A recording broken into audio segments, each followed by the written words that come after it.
Selamat pagi. Selamat pagi. Hold Selamat on. pagi. Oh iya, I can hear you. Siapa ini? Miss Pat?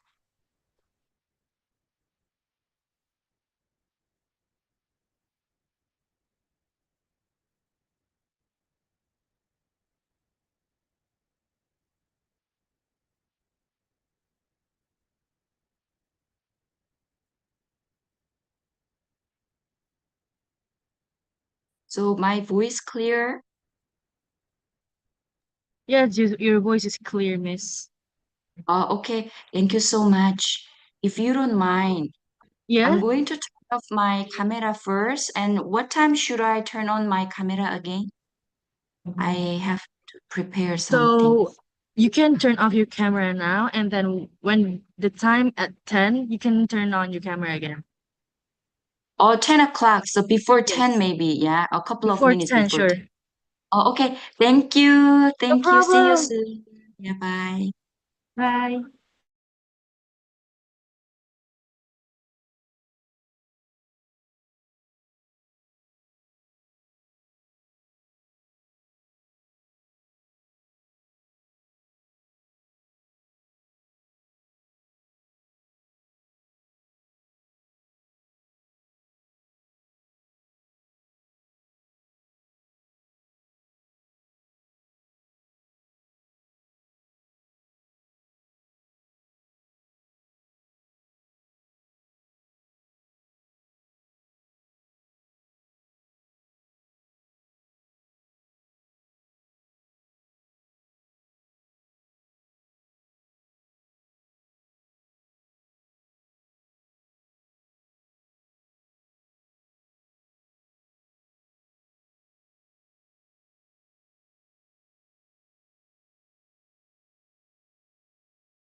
Hi,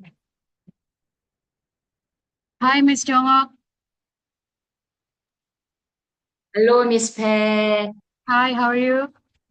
I'm How's good. How are all right? you? Yeah. So, I hope everything went well and will works well in Linz for the preparation of the Ars Electronica program that you curated. Currently, I already share. I think I already share you my uh,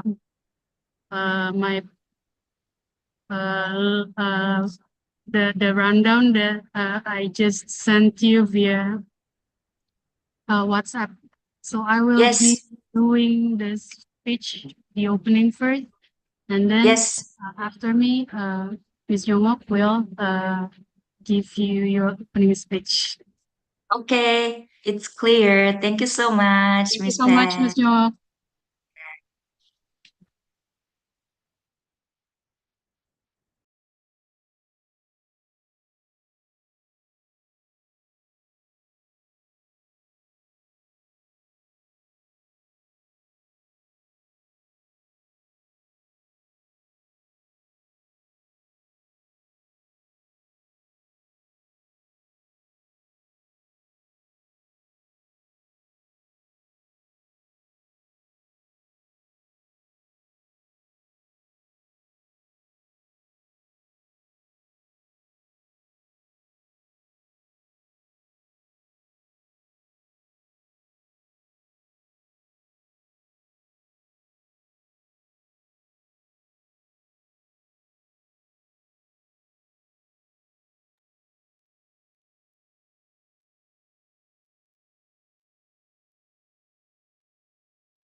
Audionya.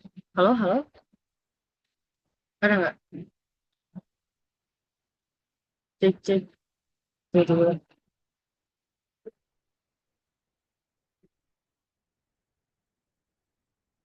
Belum ada ya? Oh, mati.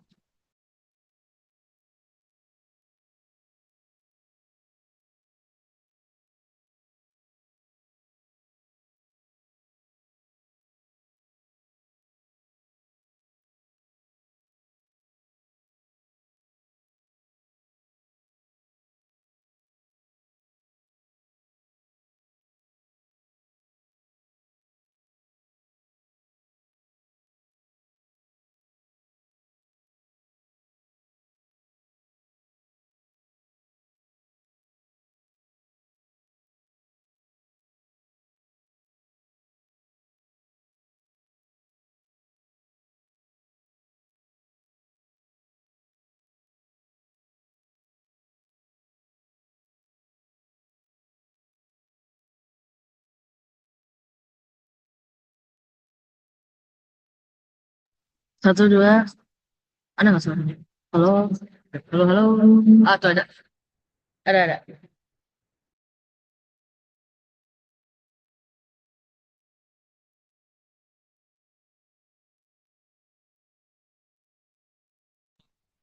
Cek satu, Nah, Kak Devi, Kak Devi. eh, oh, oh, kemana? Masuk. Ya.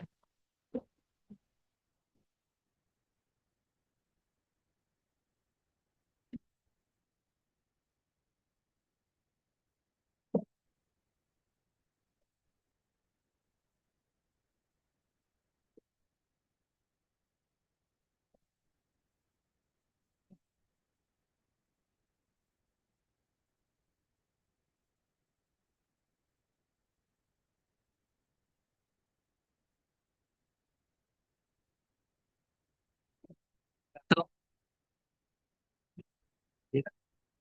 cek, cek satu. Martinus Natanael.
Okay, hello everyone. Good morning.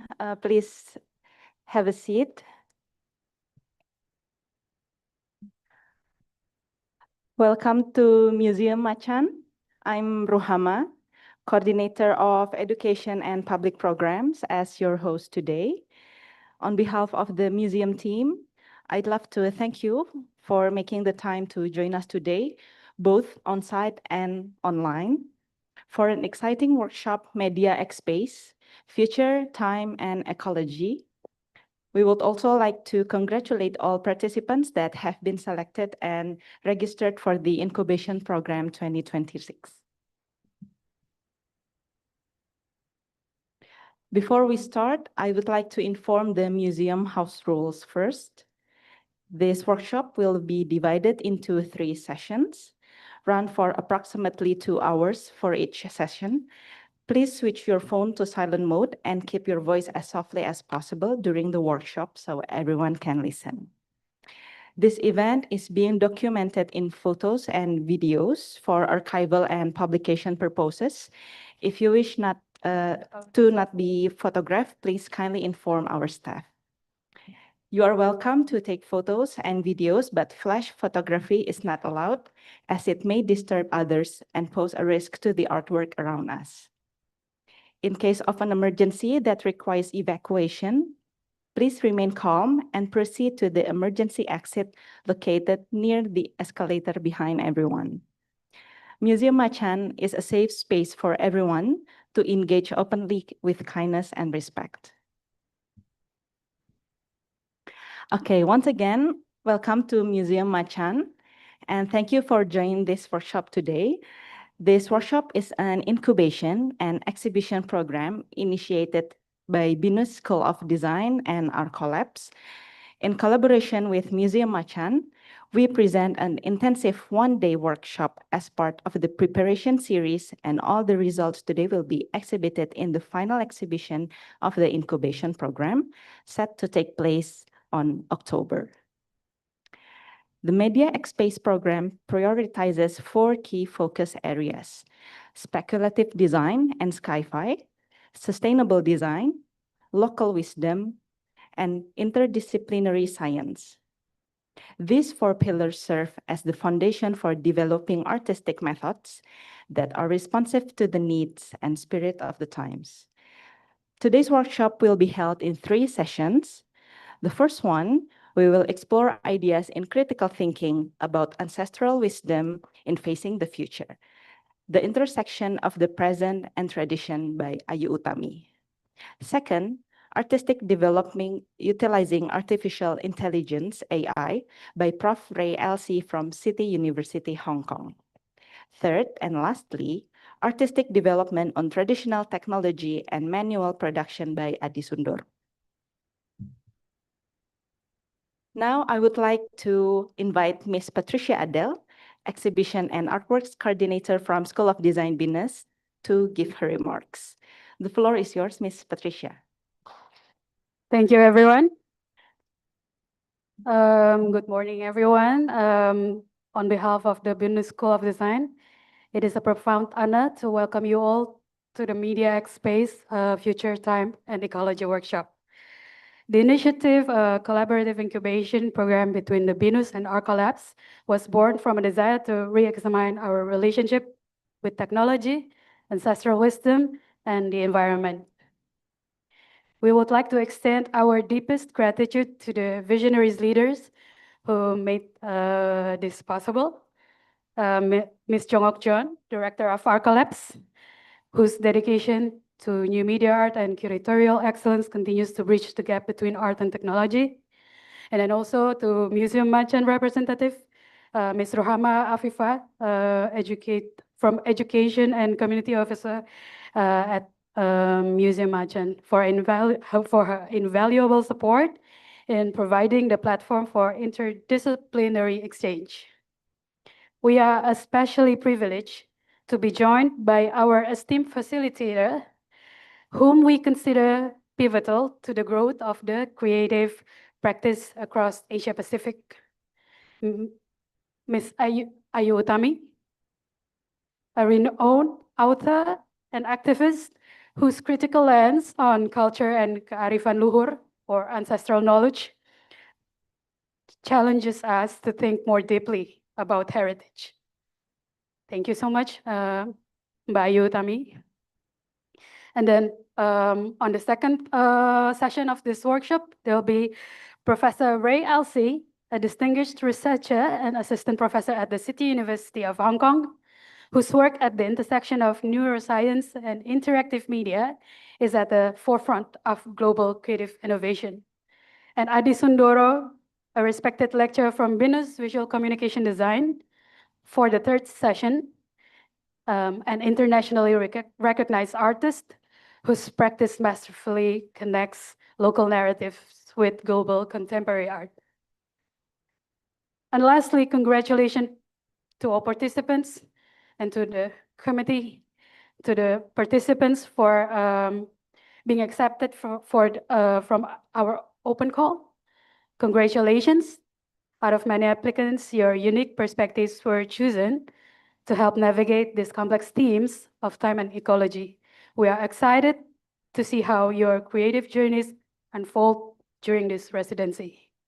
And finally, a sincere thank you to the committee, not just from BINUS, but also from Museum Macan.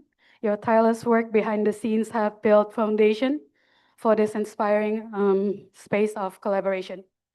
Lastly, let us begin this journey of exploration together, and thank you.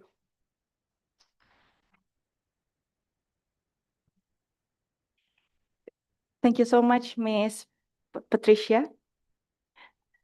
Next, I would also like to invite Ms. Jong Ok, Director of Art Collabs, who is joining us today online, to also give her remarks. The floor is yours, Ms. Jong Ok.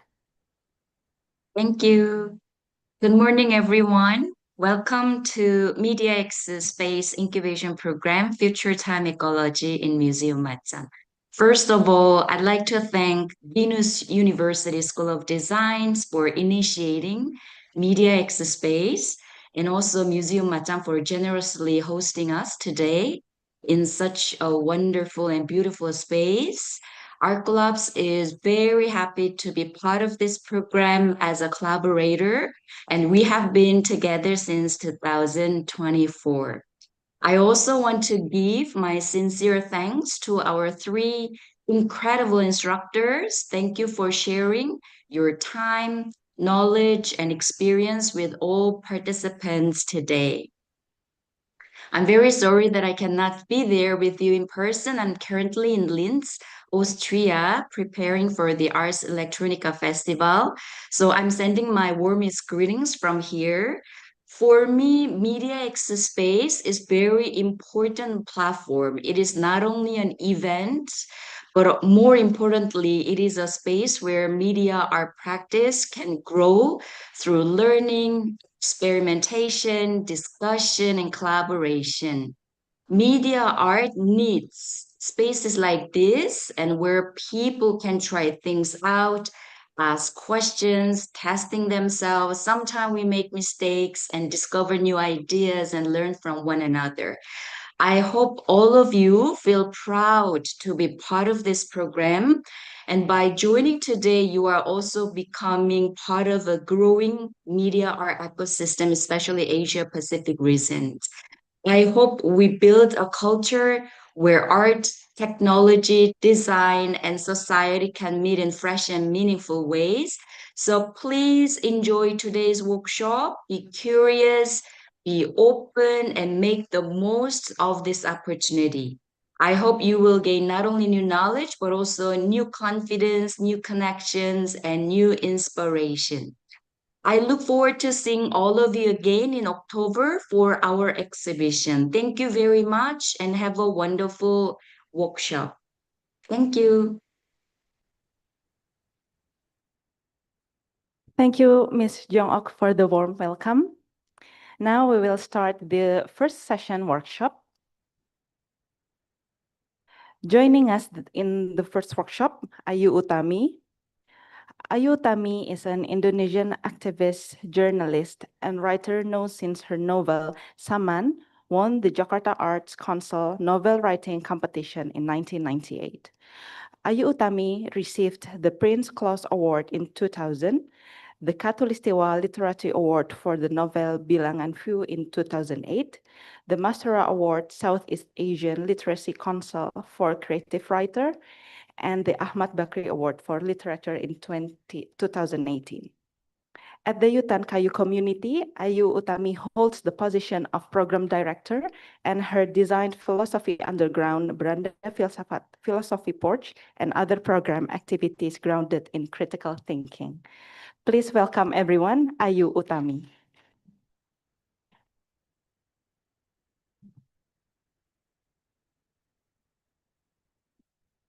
Selamat pagi and good morning, everybody. I will speak in Indonesian and in English, both language, because I think since we are talking about ancestral wisdom, we should be also speaking with local languages, ya. Jadi saya akan bicara dalam dua bahasa. Siapa yang who are among you who doesn't speak Indonesian? Everybody speak Indonesian? Okay. Huh? Okay. So only one. But you speak Indonesian? Okay.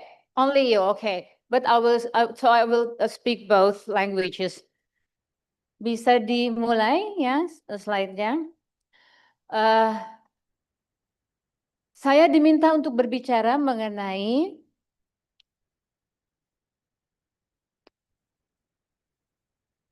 dari slide pertama, tolong. Saya diminta untuk berbicara mengenai critical thinking atau berpikir kritis dengan kajian terutama kebijakan leluhur untuk menghadapi masa depan, intersection atau persilangan antara now dan sekarang dan tradisi. So I enjoy listening to Indonesian. So yeah, I'm asked to speak about this thing, this subject. I'm not going to. I will be sharing some of my life and my experience to you, but I will also learn from you. Boleh lanjut? So, what is the difference between logical, critical, and creative thinking? Ada banyak teks yang kalian bisa pelajari kalau memang mau mencari teori tentang itu. Tapi kita bisa mulai dengan sesuatu yang singkat aja. So we can start with a very introduction about what is the difference between logical, critical, and creative thinking by seeing or looking at different statements or sentences. I'm teaching creative writing. So usually I will give the student or the participants, what is the difference, the specialty of creative thinking compared to critical thinking. Boleh lanjut? Jadi biasanya saya akan memberi contoh. It's okay, I will give the English slide later on. Saya biasanya kasih contoh, coba bedanya kalimat logis, kalimat kritis, dan kalimat kreatif. So I usually ask them to make a difference between the logical proposition or logical statement, critical proposition, and creative proposition by using the same word. Di sini saya minta anak-anak atau murid saya menulis kalimat dengan kata senja. So I usually ask the participants to make different sentences having the same word, and the word is twilight. Jadi kalau misalnya kalimat logis, senja adalah ketika matahari tenggelam. Matahari tenggelam berarti senja. Gampang ya? Itu logis.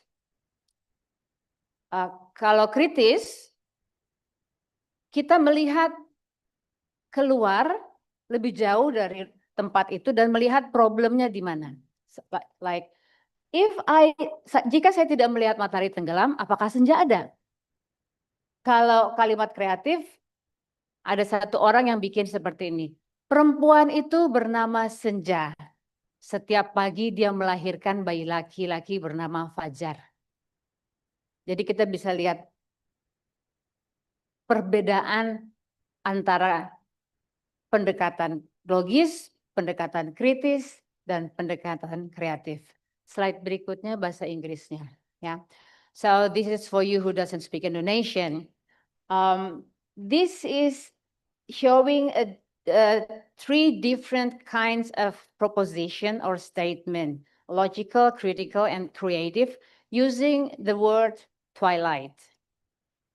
Twilight is when the sun sets. The sun sets, so it's twilight. Critical. If I don't see the sun sets, does it mean there is no twilight? You can also use like another example, yeah.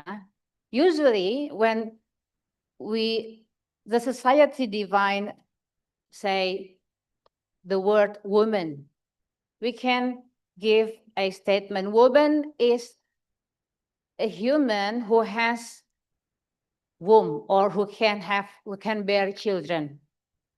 So that is she has womb. That means she is a woman. It's a logical statement. But critical statement will be asking this kind of question. If a woman cannot have a baby, does she still a woman? Is she still a woman? So this is kind of critical thinking, yeah? So we are being evaluating the assumption behind a statement. Okay, that's the kind of critical thinking. You go further asking the assumption. But creative is a definitely new thing. Twilight is the name of a woman who gives birth every day to a son named Dawn. With creative, basically there is no pattern. You can make anything as long as it is, as long as it works. Lanjut. So, kembali ke tema kita, kebijaksanaan leluhur untuk menghadapi masa depan, persilangan antara sekarang dan tradisi. Now I'm going to ask you to think, each of you to think, who is your ancestor?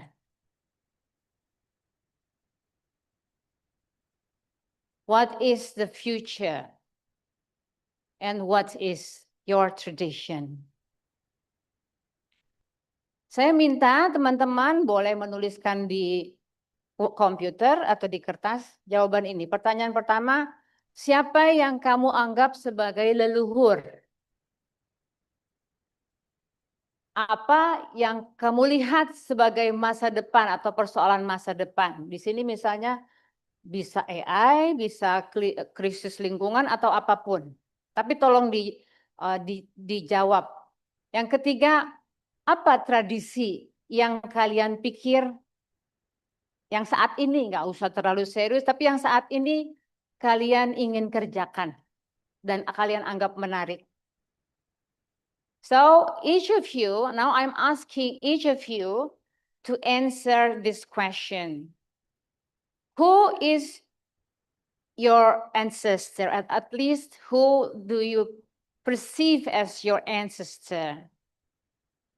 Second question is, what is the problem, the biggest problem of the future? The future can be 10 years after this, can be 20 years, whatever you decide. Then, and the third question is, what is the tradition that you are thinking now that you can rework on it? Silakan. Then I will ask some of you to share your ideas. Jadi tolong sekarang pertanyaan itu dijawab.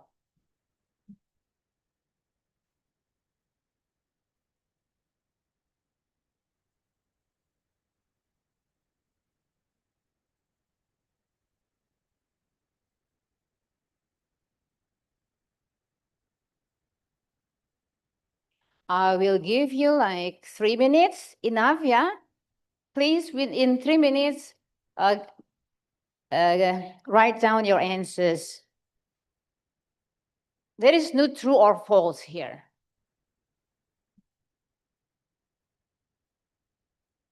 There is no right or wrong.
Yeah, I think the 3 minutes has passed.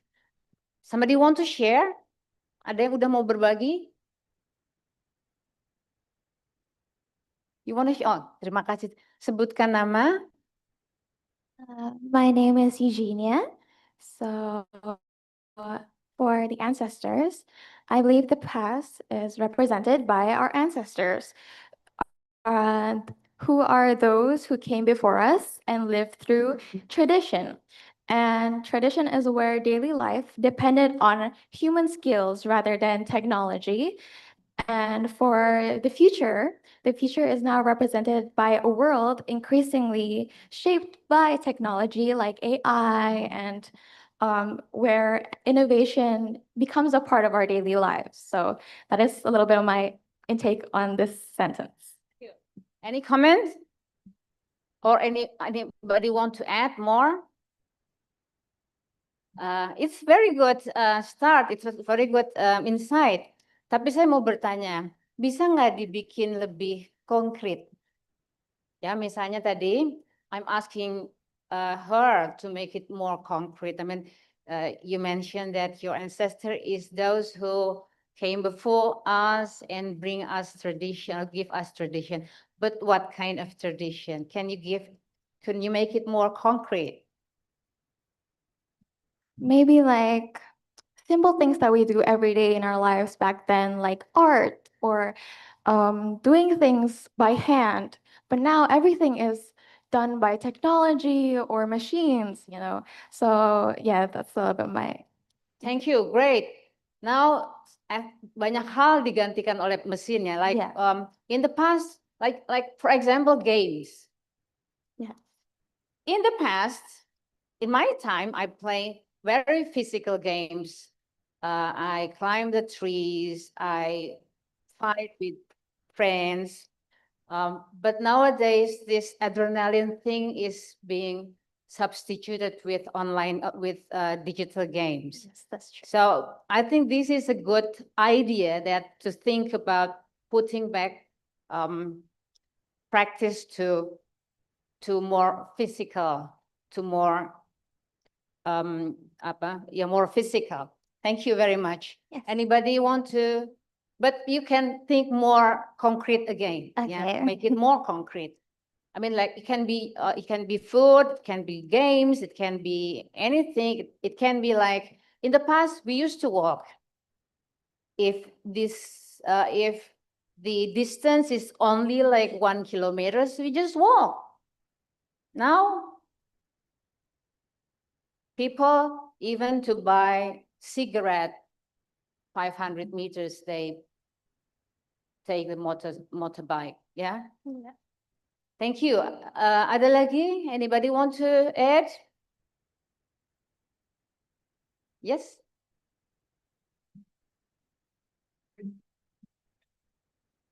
For ancestor, I will answer it as who is my ancestor specifically. I think it's Chinese migrants to Indonesia. And for the future, I feel, and correlating with my ancestor also, it's adapting to new systems and new social structures. So for contemporary issues, it's adapting to globalization. And for tradition, and what I've been working on recently is batik. And Batik. for Chinese, Indonesian, there's also a peranakan batik. So I think it's, Yeah, that's beautiful. It's very concrete. I mean, you can trace how your ancestors came from mainland China, which area, yes. and all the what kind of difficulties at that time, why they migrate to this land. Yes. So it gives a very rich stories. Terima kasih banyak. Thank Any you. some other want to add? Yes, please. Thank you. So when I see these questions, so from my background, I'm majoring in computer science. So when I see the future, it's definitely AI. But you know what? When people think that we would be the last generation who knows the life like before AI. So even we are like the modern people, we are still can be the ancestor, right? So because we have experienced the life that before AI. And then for me, this question is if we know that our life would be changed by AI or by the technology, how are we going to face it? For example, if technology would make people's life more abstract, or we have a less experience about like real life, then how can we gain wisdom from the more like of more knowledge about living practice, if that makes sense for you? Yeah, A little bit. a little bit. Yeah. I'm sorry, I you. can explain it more. No, it's okay. Yeah, we just start, and you will have the whole day to develop your ideas. Yeah. So we continue, yeah.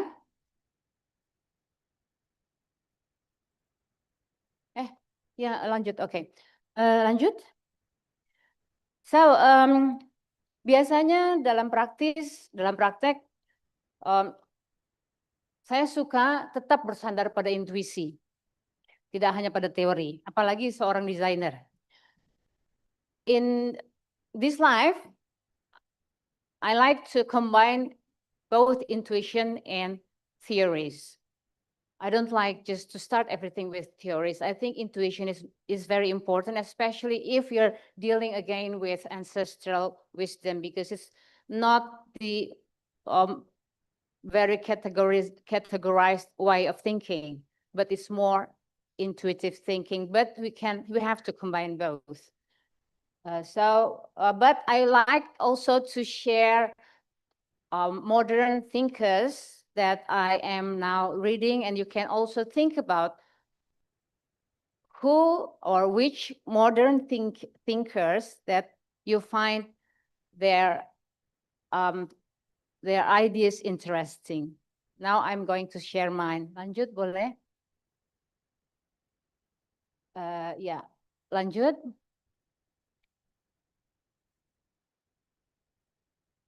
So I'm going to start. Nowadays I'm reading these thinkers. They are from the late 19th and early 20th century. Kenapa penting untuk mulai dari abad 19 dan 20? Think what year your ancestor came to Indonesia. Yeah. If you don't remember it now, it's okay, but you can think. Many things nowadays is determined in the beginning of the 20th century. Because this 20th century in the world has the first one of the most important change in technology. Modern technology is happening in the end of 19th century, the beginning of 20th century, and in the beginning of 20th century, colonialism started to change. So please know history. Many things are determined by the 19th, 20th, 19th, the interchange between 19th and 20th century. Dan di sini ada Nikolai Berdyaev is a Russian, pre-communist Russian thinker, and Kartini is an Indonesian thinker. Both, I like to give you an example of both because they are coming not from the West, from Europe or America. Russia is not the West. Kartini is not the West. But I think they are giving a theory or ideas, good ideas about freedom and creativity. Boleh lanjut? Some main points of Nikolai Berdyaev is that he say that man is free in creative act. So you are free when you create. You are free not when you just enjoy life, but when you create. Later we will understand this a bit. And freedom is more about spirit. But this and the third point I think is very important. Creative act is act that freed us from the objective world. Susah ya? Susah nggak? Objective world we are not going to go too deep in this, but there are some good insight. And the fourth point is creativeness is an act, an experience, not a product. So be careful when we later make an exhibition because we exhibit a product usually. Yeah? We have to think, we have to realize that the whole creative is not only with the product, but the whole process itself, our experience, whether this process liberate us or not. Whether probably your creative process in recreating or researching your ancestor liberate some parts of you. This is very important to remember. It's not a product, but how you be liberated. And probably others also be liberated by the whole process. Kartini is also a very strong in promoting freedom at her time. Boleh lanjut? Now, this is the new philosophers and thinkers from this time. Geoffrey Hinton is called the father of AI, and Luciano Floridi is working on the philosophy of information. I just want to share you some thinkers that I'm now reading. Boleh lanjut? Both of them see that AI can pose a threat. In Geoffrey Hinton, he is the father of AI. He said that AI can pose an existential threat to human. While Floridi, he just said that it is a threat to human dignity, not an existential threat, but a threat to human dignity unless we do something. Both of them say that regulation is needed. So this may be part of your concern seeing the future. Lanjut. Okay. Now, from those philosophers and thinkers, I want to share some insight that I think very important. First is from Floridi. No, belum. Philosophy as conceptual design. Now, semua kalian bekerja dengan desain kan? You are all working with design. And design is actually, for this philosopher, design is everything. Knowledge is design. Philosophy is design, yeah? It's not only a product or design, visual design, but everything in life is design.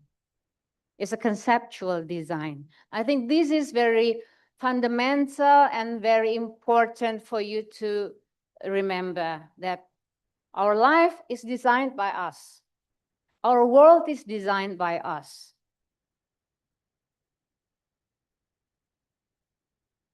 Lanjut boleh? And the second insight is from Nikolai Berjayev. Creativeness is an act, not a product. Remember again when we as a result of this workshop, we exhibit something. Always remember that is not the product, but the whole process. Lanjut. Okay. Before we go to the pre-modern inspiration, I also want to ask you, I have shared 4 thinkers, 4 modern thinkers. So please write down names of probably thinkers or writers or academics that you got insights from them. Writers you think inspired you, or philosophers, but please write down some names.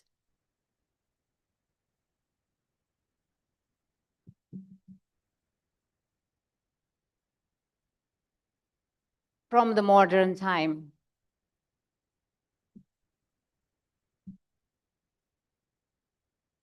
Well, from the modern time can means from the, say, 16th century up to now.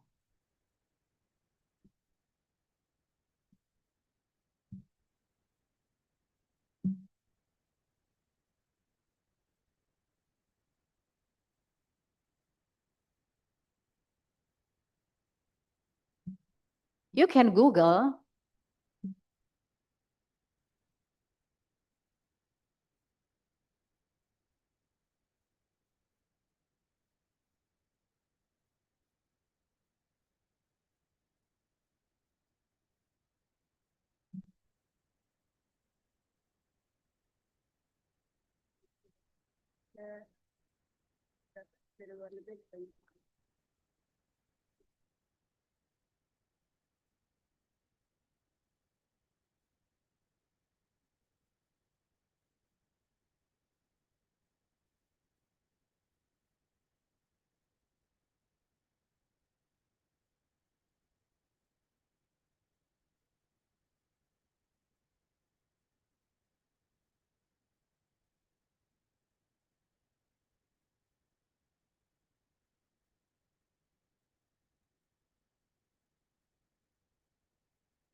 Mereka masih mau jawab yang tadi, pertanyaan tadi, yang baru.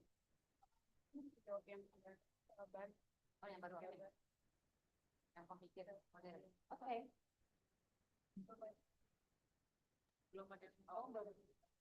Tapi mereka suruh ingat ya. So, kalau ada jawaban dari mereka, kasih tahu aja biar dengerin. Okay. Somebody want to share?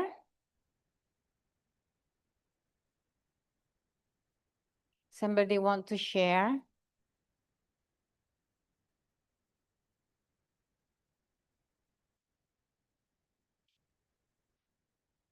The question is not difficult, kan?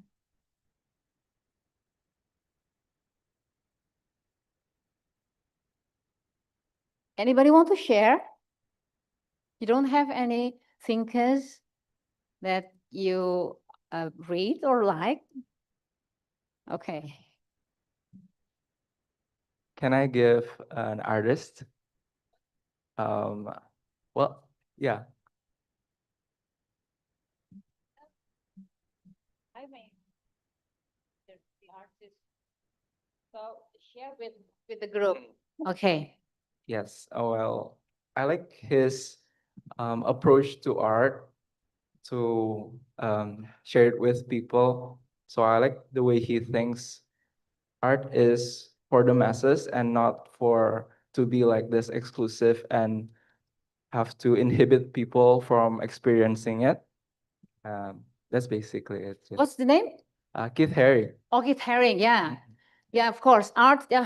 What is the main key sentences? Art is for the mass. Masses. Yeah. Art is for the masses.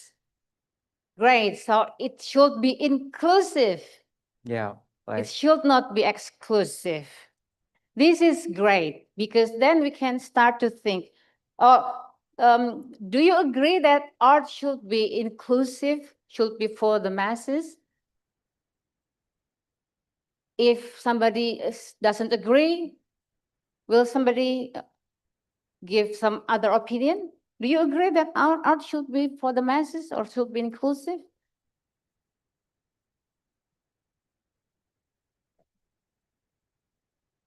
No, Right. just say whether you agree or not with Keith Haring. Yeah, I agree. I agree. So if everybody agree that art should be inclusive, then we can start to think. What makes things exclusive? And that thing that should be break. In different cases, you will see different barrier. So we are not talking only about theoretical, but theoretically art should be inclusive. So we have to make the barrier disappears. And it depends on your cases. The barrier will be depend on your cases, but see and look or seek the barrier because it is exactly there that we have to do something to make it disappear. Ya, terima kasih. Now anybody else want to add? Boleh berapa? Dua. Oke. Kalau aku sendiri mungkin yang pre-modern inspiration-nya modern yang sekarang. Ya. Sekarang. Mungkin kalau aku sendiri inspirasinya nggak dari seniman, tapi beberapa misal dari sastrawan, misal kayak ada dua nama yang posisinya sama itu kayak Sitor Sutomorang dan Nawal El Sadawi. Jadi gimana Sitor Sutomorang dia bisa menulis puisi yang sangat dekat dengan rumahnya, misalnya kayak dia merepresentasikan Danau Toba, tapi dengan posisi dia sebagai eksil di Paris gitu. Terus juga Nawal El Sadawi yang sangat keras berbicara tentang kesetaraan perempuan. Terus mungkin dalam konteks Indonesia, aku sendiri suka Romo Mangun, konsep wastu citranya dan arsitekturnya. Itu sih. Thank you. Are you going to translate it yourself or I shall translate? Okay. What's your name? Dian. Dian, okay. Kenapa? Nggak apa-apa, nggak usah. So Dian share 3 names. Two from Indonesia, I think ya. Yang pertama adalah a poet, Sitor Situmorang, whom she regard to be able to really write very closely to his homeland, to his homeland, even though he is far away in Europe. Second is Nawal El Shadawi, who are very who is a Muslim feminist, and the third is Mangun Wijaya. He is Indonesian. He is a Catholic priest, but also a writer and architect. And he has this concept Wastu Kencana, ya? Wastu Cita, ya, as it's a concept of architectural concept, right? So it's also a great examples of thinkers from different areas. Terima kasih, Dian. Anybody else want to add? So, okay, if you don't have specific names for the time being, please to try to have it later. Because in critical thinking, we have to read other minds. Yeah, so it's okay that you don't really have specific names now, but please have. They will help you to sharpen your mind. So we go back to the pre-inspiration. We already tried to have the modern inspiration. Now we go back to the pre-modern inspiration, unless there is some, no, from the Zoom, no, okay, we continue. Now we go to the pre-modern or to the tradition. Batik is the most common rendering of tradition. You see this is a batik motif, and you see on the left-hand side is a facade of a building. My question, this rendering, this reworking of batik as the facade of building, is it more an act or a product? What is preserved in batik in the facade? Only the motifs, not the craftsmanship, yeah? So sometimes we reinterpret tradition in a way, but only preserve or rework the facade or the forms, the patterns, but not the process itself. I don't want to say this is not good, it's okay, but you know that there is something still missing. Any question? There is nothing wrong with this. It's still good because while competing with other design, we as designer want to keep the design, the pattern, the motifs of our ancestor, then it's okay. But we know that this is not enough because what is missing, especially after the technology time, after AI can produce the motifs, but the craftsmanship is not preserved or is not, sometimes we don't want to preserve, yeah, we want to rework it for the new situation. Okay? Yeah? Remember that sometimes we only go to the superficial level. It's okay, but we know that this is not enough. What I want to maybe share with you is this question. We can ask the question every time. Is this an act or a product? Remember that creativeness is an act, not only the product.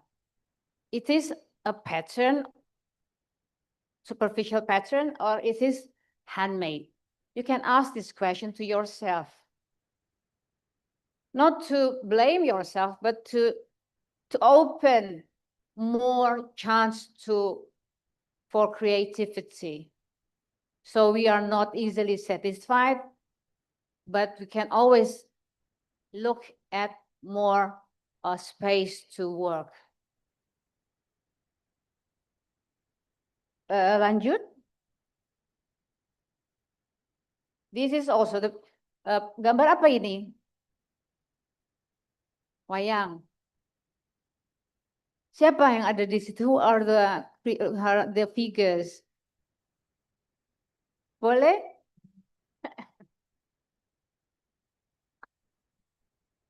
Boleh sharing?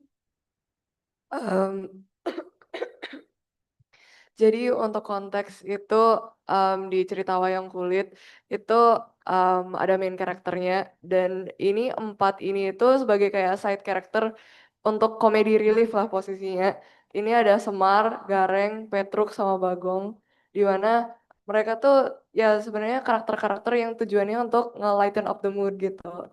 Di cerita yang ada main set karakternya dari ya Yudhistira, Bima, Arjuna dan Nakula Sadewa yang kalian biasa tahu di Mahabharata ceritanya. Thank you. What's your name? I forgot to ask your name. Jane. Jane, thank you, Jane. Are you going to translate yours, to share with your friends the English Translate. Okay, so basically, in Indonesia, in Javanese culture, where I'm from, Yogyakarta, basically we have this culture of making these shadow puppet stories, and it's based on Mahabharata. It's a Hindu story, but we adapted to our culture because Hindu was originally from outside of Indonesia, and in the story, these 4 characters, it's their name is Semar, Bagong, Semar, Gareng, Petruk, and Bagong. They act as the comedy relief for the main story to support the main characters. Thank you. Yes, actually, there also another way of explaining this, but it's a good explanation because you can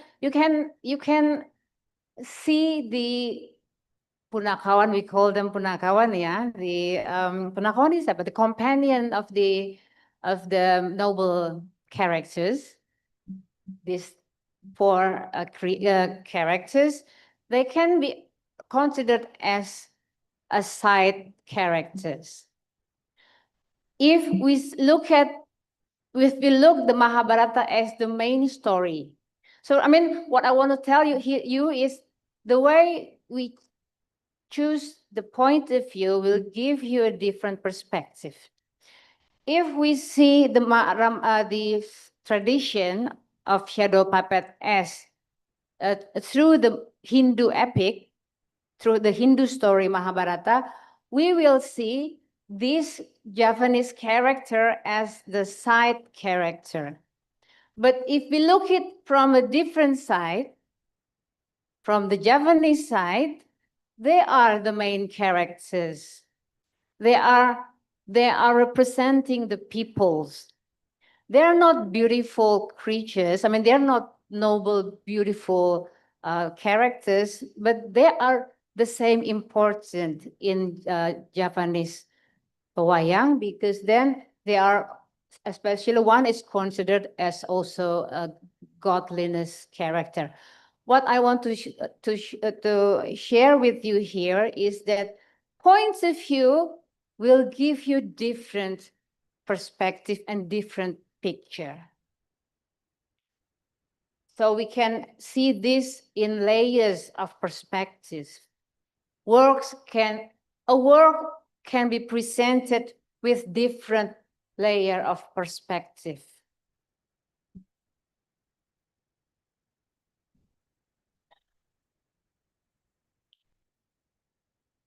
Some opinion or question or sharing? Okay. Lanjut. This is just, if I ask whether this is an act or a product, of course we will say this is a product, a gamelan, because nobody is playing. But next, if I give these pictures, and probably you will say, oh, this is an act. They're doing something. Okay, what I want to stress here that please always ask whether this is a product or an act. Lanjut. Now, what is this? Apa coba ini? Ini apa? Label halal. It's a halal label. A logo of halal label. We see a label, different kind of label from, I think this is South Asian countries. Ya, itu Indonesia, Majelis Ulama Indonesia, ini Malaysia, Philippines, Kamboja, ini saya tidak tahu dari mana, Singapore. Now, since 2022, Indonesia has its halal label, which is this. Anybody can see the difference?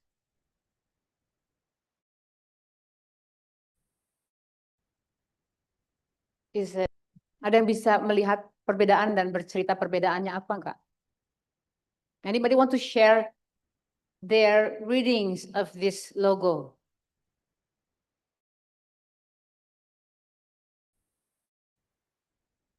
Designer. Huh?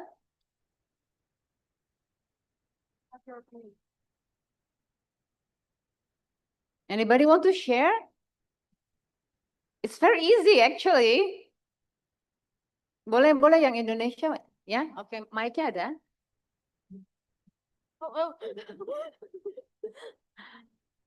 Okay, so for this that symbol, that thing, they just molded the halal Arabic letters into to fit that whatever shape that is. So you can still technically read the halal letters in there. It's just really modified. The calligraphy becomes this. Yeah, that's. But what style. is this? The Arab? What is the shape of this? The word? Oh, I don't know. I don't know about that. You don't know the shape of this?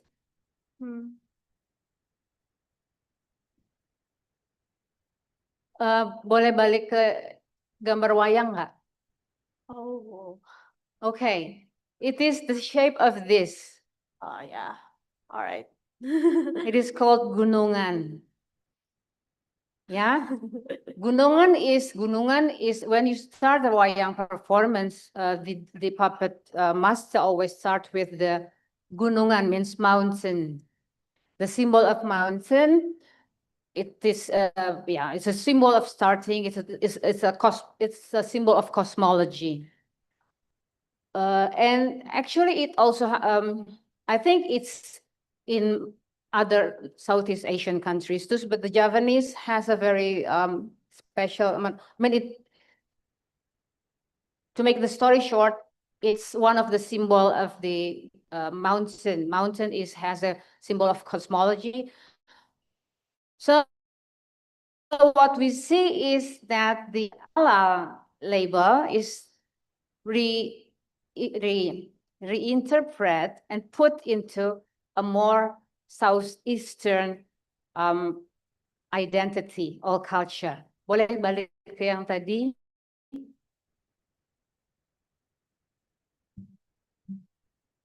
So yeah, that's the way designer make a design. She or he understand the cosmology, the main philosophy of the society, to be able to produce this space are rebanded because it only starts in 2022. But nation has this. Yeah, basically with other countries. Somebody, any of you knows the background story? Okay. If you don't know the background story, we go back to the after 2000, after the Reformasi, when Indonesia becomes more democracy, at the same time, religious violence increased.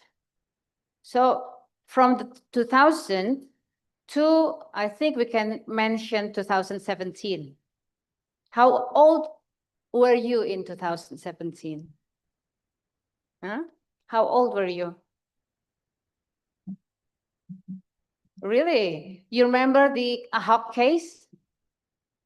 Yeah? Still remember Ahok case? Ahok case is when a Chinese candidate for governor being persecuted, and then finally he went to jail because he was like blackmailed. So it was a racist case using the religious Islamic sentiment. At that time, actually, the government started to realize the religious intolerance in Indonesia. So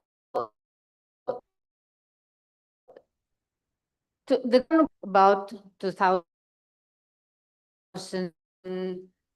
2000 after, this is after 17, after Ahok case, people started to realize, oh, we have a problem. Because at that time, in 2000, the approach is to affiliate Islam to Arabic. Some people started to think this as a problem, because it is a problem, because then you started to, this is a long story, actually, I don't want to go to the details, but there is a kind of consensus to go back to our identity. So this is the rendering of the halal Arabic words into a more Indonesian, more Southeast Asian identity. It's a logo design. But there is a long story actually behind it. A struggle between becoming Arabic and becoming Indonesian, a struggle between those who wanted to have universal values and the other want to have more Arabic values. So there is a political background in the story of the change of the logo. Again, a design is a position, is your political position. Any question? Any opinion? But remember that you don't design things in an empty, clean laboratorium. You are dealing with your society. You have to make, many times you have to make your position to define your political or your political position. Lanjut. Now I want to share the story about Indonesia too, because in the modern time, we usually think of design as a individual work, individual creation, or a group creation done in a short period. But we can also think that a design is a long, especially when we talk about our ancestor, it's a tradition, it's a year practice by millions probably people or 100,000 people doing the same thing or reworking things. So it's a tradition. I want to share you that a nation is also a design. A society also is also a design. We design our society. This is the story about Indonesia. In the 12th century, there is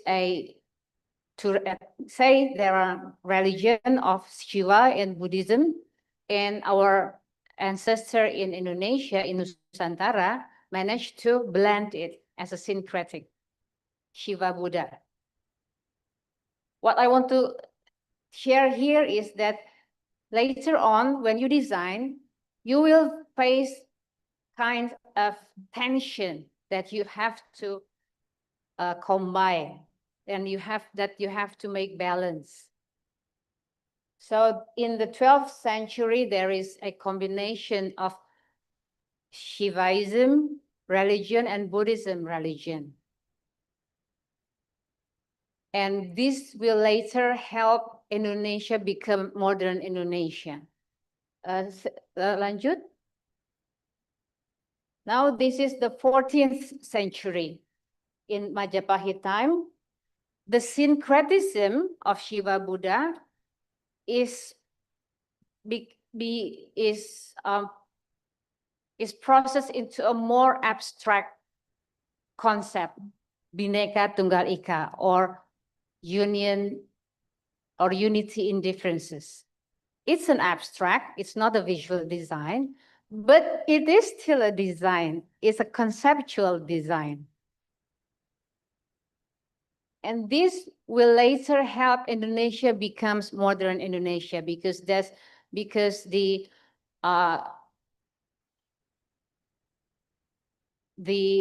spirit to combine is there.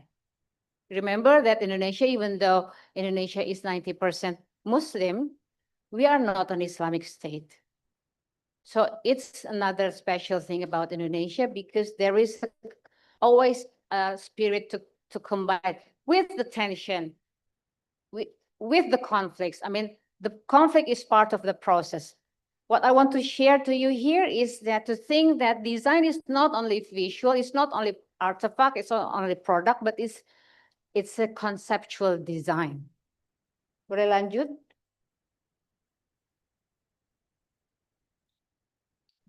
So our national philosophy, Pancasila, is a conceptual design in nation building, recoursing to ancestral philosophy.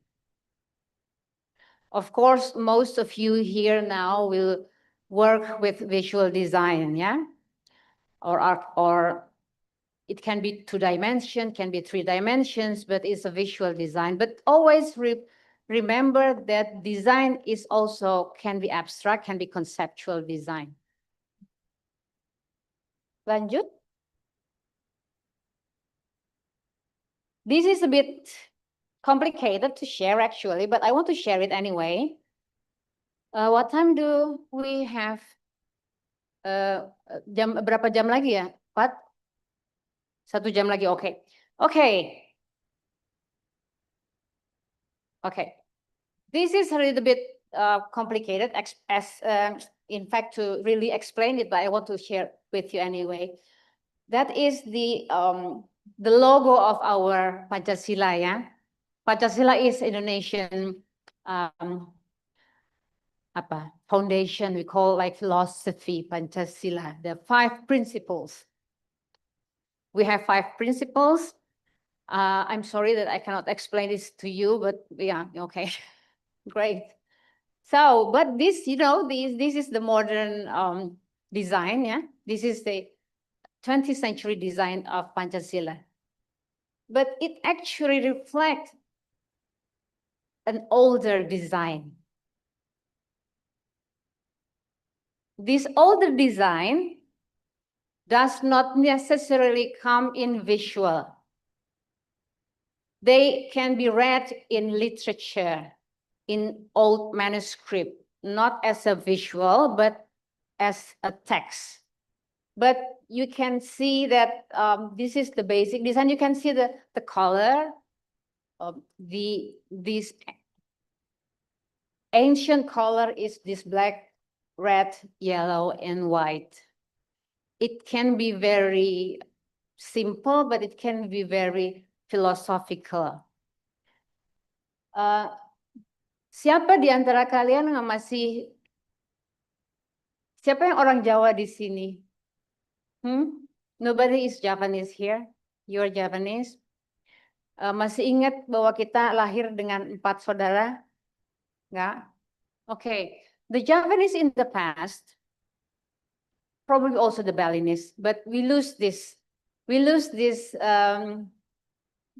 thing. So in the past, people believed that when we were born, we were accompanied by 4 brothers or sisters.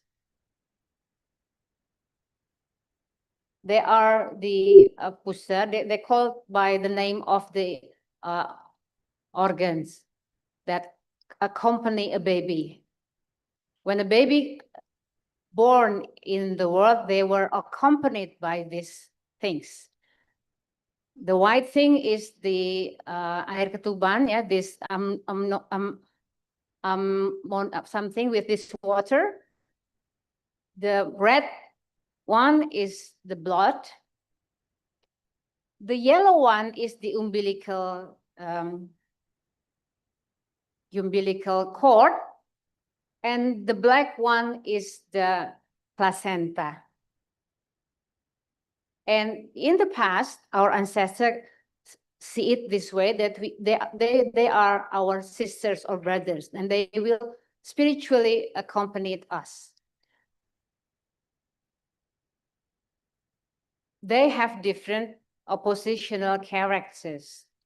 What I want to share with you is that there is a kind of union of opposites in our ancestral wisdom that translated into our modern wisdom.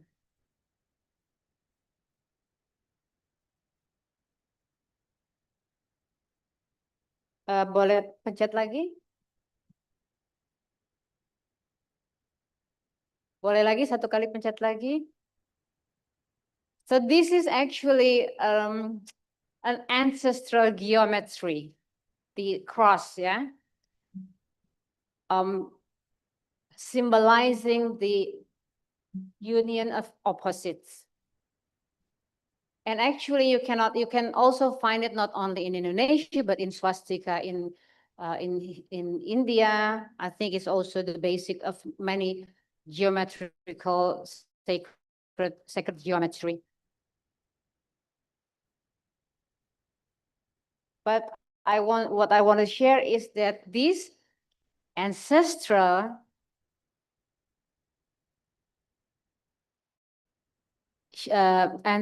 shape or ancestral diagram can be translated into modern diagram.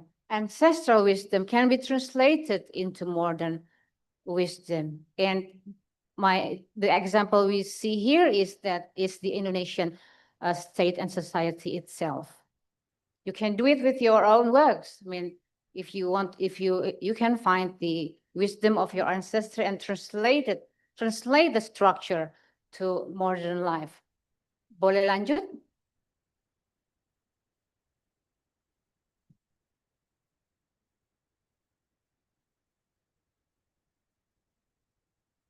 This is the picture of what I mentioned, the story about our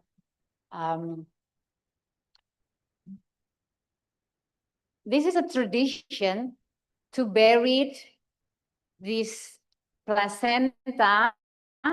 In the past, when a baby born, the placenta is not discarded, but burned in a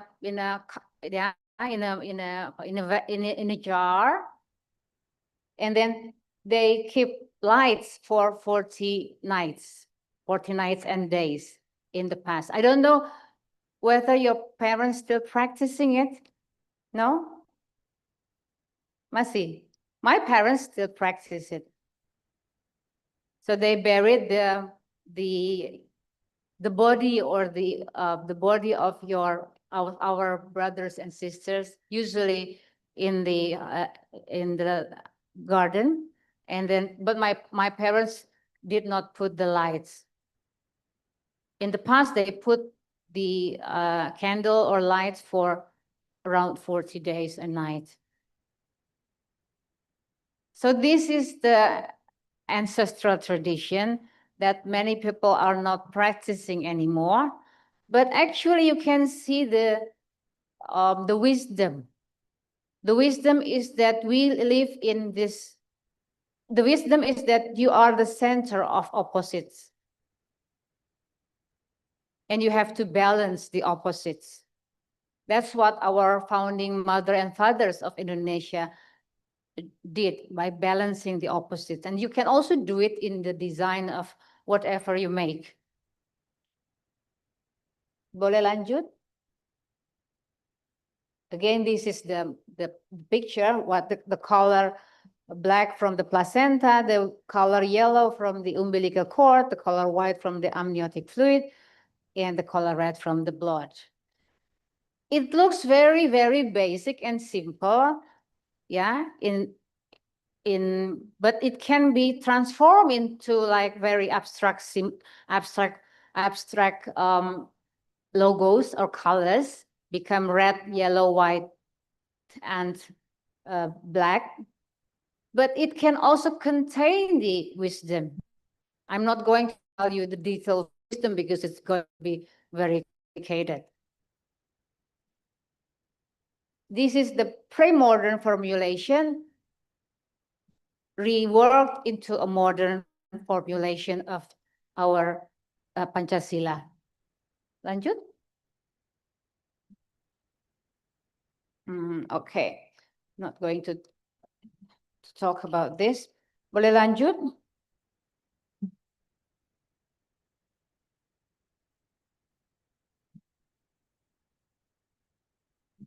Lanjut. Okay, yeah, this is also rather complicated, I think now. Lanjut aja deh.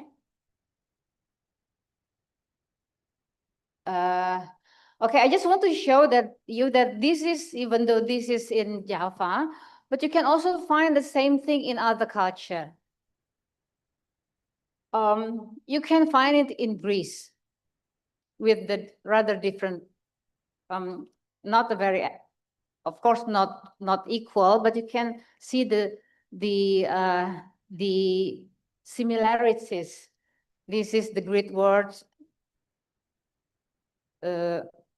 Phronesis is wisdom. It's basically close to the concept of Indonesia too. In Greece, this is the virtue. This is a concept of virtue. So there are 4 virtue: fortitude, justitia, temperance, and wisdom. But anyway, I don't want to go to the details unless you want to ask about this thing too. But what I want to tell you that apparently, if you go deeper to our ancestor, you will see that there is a similar, or other cultures also share a similar wisdom. So if you go deeper, you will find something more universal.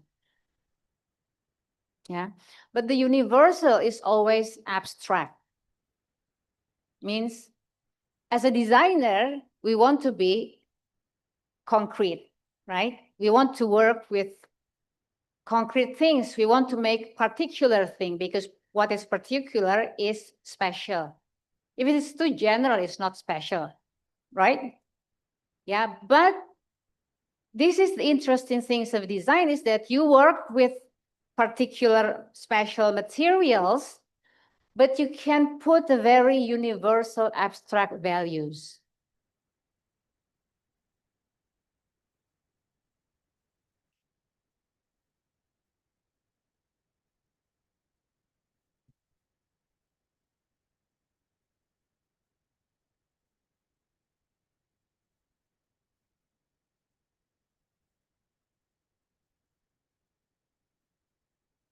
Boleh lanjut?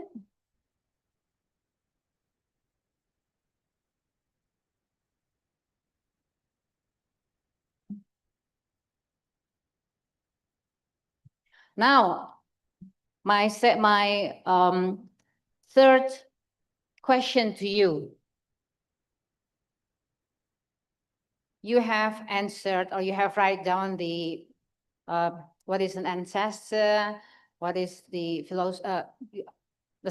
modern thinkers that you like. Now you can think about other things, yeah? Please answer this question, whether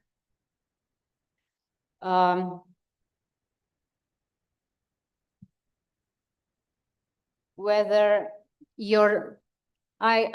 presume that you already have some design in your head.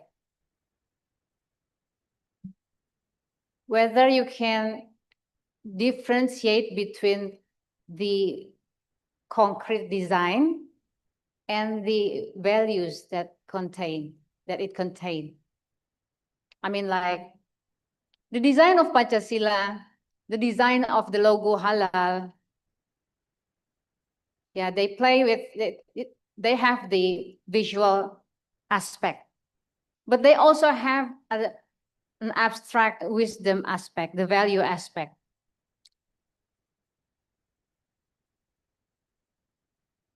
So the question is, can you write down the visual aspect that you have think about, like probably batik, probably, I don't know, with you, probably like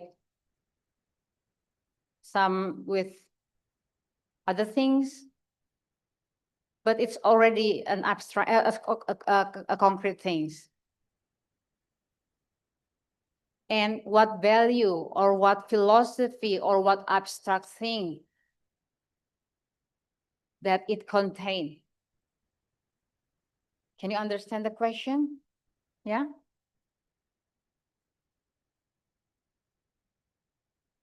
I presume you already have something in mind, probably not the value, but the material, the visual aspect, the thing, the particular thing you want to work with.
Somebody want to share?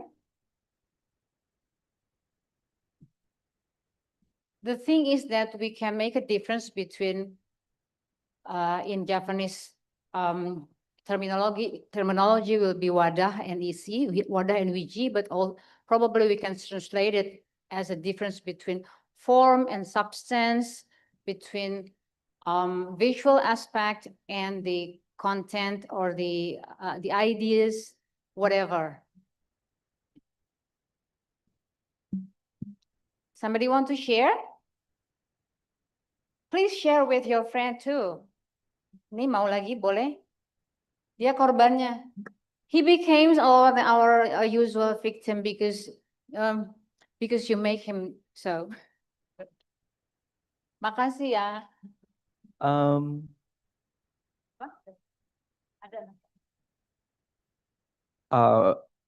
I've created this seal stamp, if you know, like the Chinese stamp for signatures. I've been researching about my name in my Chinese name. So there's a specific font for Chinese writing for the seal stamps. I've been researching that and I found the characters for my names and I've designed the seal stamp, like the square one. So it fits the square, like it flows to fill the whole square. And then recently, because I need to use it for other purposes, I want to create a circular one. So I design it again with the same reference of the font. So like, again, fill the shape, the circle shape. But it's not necessarily for the exhibition, but I might incorporate it to it. I designed this to have the meaning that I am trying to connect with my ancestor, to connect with my surname, Liao. So I created the design so it flows from the characters to another characters. It never separate. And it flows and it fills the shape to like just explore, just flow with the, I don't know, the time being, something like that, maybe. I think it's very beautiful. Also if you also know the background, I think you know the background. I mean, in Indonesia, the Chinese tradition, Chinese characters were forbidden for during the military regime. That's true. So there is a disconnection of the Chinese Indonesian to their ancestors. And disconnection is another way of saying barrier. I mean, if we are free, we have connection. In the beginning, art is freedom. Freedom means there is no barrier. But if we are disconnected, that means there is a barrier. And you work your art to have this connection back. I think the story behind it is already very beautiful. I would love to see the visual. If you want to see. Yeah, of course. So this is circular design. Yeah. Is it common? It's common, circle design. Circular then. Yeah, yeah. Circle and the square one. Oh, the square one. This is also beautiful because you make it connected, yeah? Yeah. So if you see the original like seal stamp, the really old characters, it's not necessarily like this, but it's again my like creative freedom to like just fill in the space. But if you can read Chinese, you can read this I cannot characters. read Chinese. Yeah. I can read Russian. Oh. Can you read Chinese? Oh, yeah. Can you read these two characters? This is like your last name. Yeah, this is traditional Chinese though. No. Oops. It's Rong An.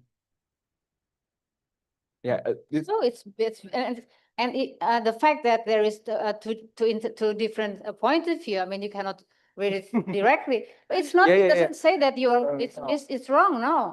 There is another story to explain. You have to find the story to explain it. It is really different from the seal characters. It's really old, right? So it's really disconnected from the contemporary Chinese writings right now. So yeah, if you didn't know the old writing, you cannot read it. But this is just the same, right?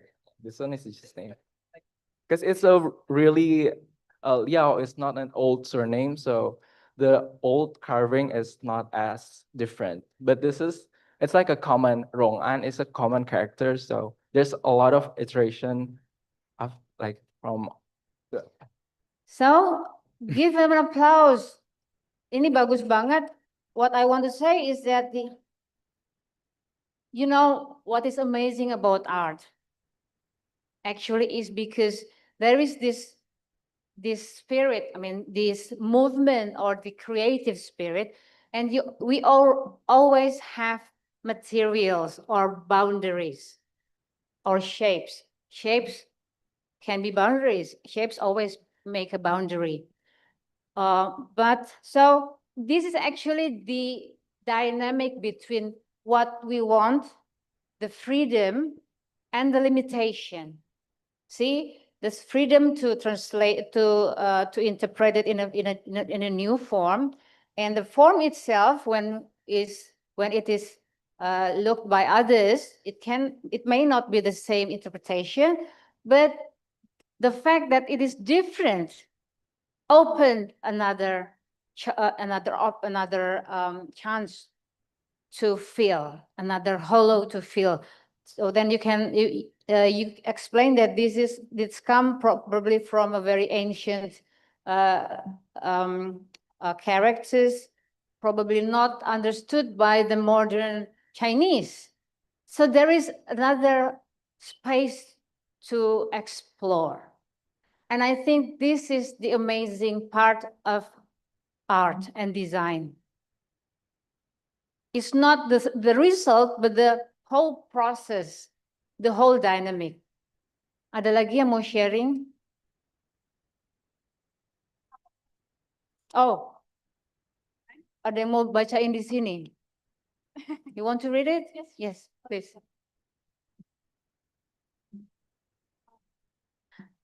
Can you write down the visual aspects that you think about and what value that it contains? For example, a brutalist structure, sharp edges with concrete, clean geometrical lines, embodies productivity, efficiency, function over form, united solidarity.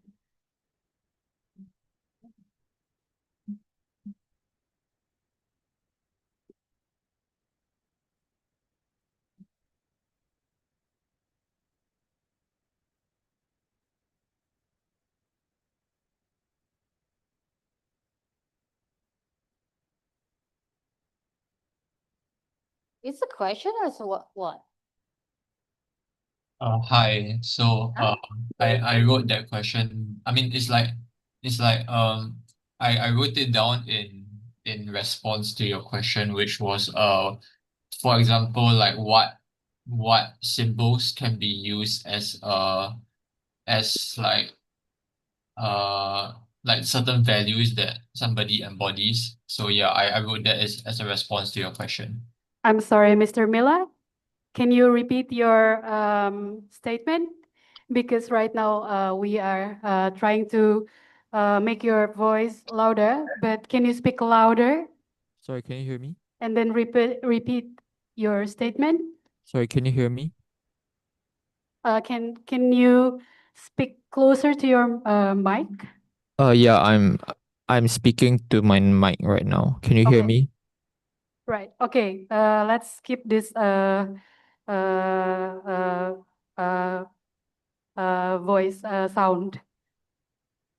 Okay, so my statement that I sent in the chat was more of like a response to the speaker's question on what particular design or like what particular values can be embodied through design motifs. So I wrote this about a brutalist architecture to kind of like represent productivity and like the different visual elements that kind of like represent productivity. And I want to ask, is this like in your framework that you showed just now, is this a relevant thought process? Ini namanya siapa? Oh, okay. So, Mbak Ayu, Mr. Jan Wei Ho is asking the relevancy of your ancestral. I think the answer is that Ji Wei Hoi proposed or said about the brutalist structure with sharp edges, with concrete, clean geometrical line that embodies productivity, efficiency, function over form, unified solidarity. Okay, I think probably the design he is thinking is this brutalist structure. So I'm not going to interpret, but actually my role here, I think, is to raise question. Yeah, if the brutalist structure with sharp edges and concrete geometrical lines, what do you think? And we are talking about our ancestor. Yeah, if we are talking about modern life, we can really see the need of brutalist structure because it's the new fact of modern life. Concrete structures, it's definitely reacting to the modern situation. Now we are talking about ancestral. I like brutalist structure. But now we are talking about the ancestral wisdom. Actually, how the question we can pose is, what is the good thing that we want to continue from the wisdom, the ancestral wisdom? Because not all tradition is good. Yeah, we know that. Then we go back to this brutalist structure. What is the character of a brutalist structure? Why it appears? It's not just an aesthetic. Brutalist structure is an aesthetic that comes from certain context. Now we have to understand the context. What do you think a context that give emergence to brutalist structure? Anyone Anyone in the online would like to participate and give their opinion? Hi, sure. I'll talk about it since I raised the question. So brutalist architecture came from an era of efficiency and like basically like the Soviets, right? So like they needed to build buildings fast, like in a war-torn place, and like the cheapest way they could do it was brutalist architecture. What is the essence of the brutalist, Mr. Joy, that create the emergence, that promote the emergence of the brutalist? Do you have maybe opinion on this? I wouldn't say it's a fact. I would say it's an opinion. I think it's communism. Correct me if I'm wrong, but yeah. All right. So, in his opinion, is communism? Yeah. Communism is probably part, but modern ideologies, communism is part of modern ideologies. It's a good, yeah, thank you. Thank you for the answer. So brutalist architecture comes from the modern situation in which technology is used to make everything more efficient, yeah? So it comes with efficiency. But actually, it also we can understand it in a slightly different aspect, that it is a reaction against the previous architecture. Yeah. So any design, any design or any architecture, any new thing comes from a certain context, and usually they also fight against something. They want to free themselves from the previous repression, but the other, the tricky side is they usually produce another repression. Say, the brutalist is against the very meticulous decoration, apa namanya, like apa terlalu bagus apa namanya, aesthetification. Rococo. Yeah. So they are against this aesthetification. So they make it brutalist, raw, direct. So they free themselves. So these ideas free themselves from the trap of decoration, of makeup, of aesthetic, of beauticization. Yeah, okay. So it has a liberating aspect. But if you're not careful, it can make a new repression. Like efficiency is good, but it can dehumanize human, because you as a human is only quantified by your productivity. Your human side, that you have feeling, you long for your own time, yeah, is not being calculated because they're not productive.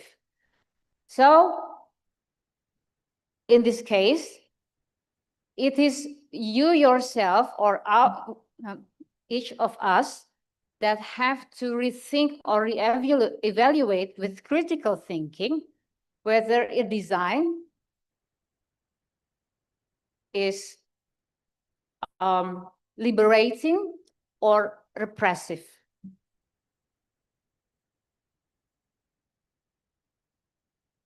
It is our job to evaluate it in critical thinking. And we will see that in certain design or certain product, like architecture, like technology, when they emerge, usually they liberate.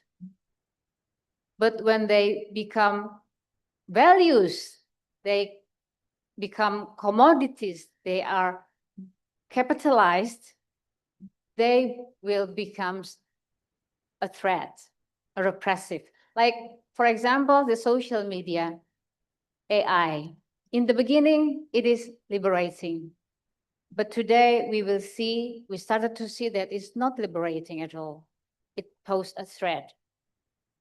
So things are not static. And each of us have to evaluate every time. Evaluate a design, evaluate a technology, evaluate your tradition. It has to be evaluated from time to time. And here it is, critical thinking is very important to be able to evaluate whether certain thing is liberating or certain thing is repressive. And it happens in anything, yeah. It happens in philosophy. It happens in ideology. Usually, in the beginning, there is a spirit to liberate, and probably they also succeeded in liberating. But by time, it becomes another repressive tools.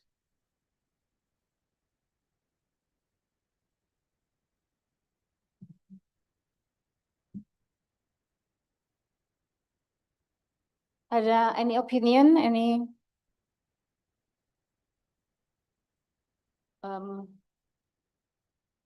Boleh lanjut kalau gitu yang So exactly, actually, we go to the end of this presentation. Boleh lanjut.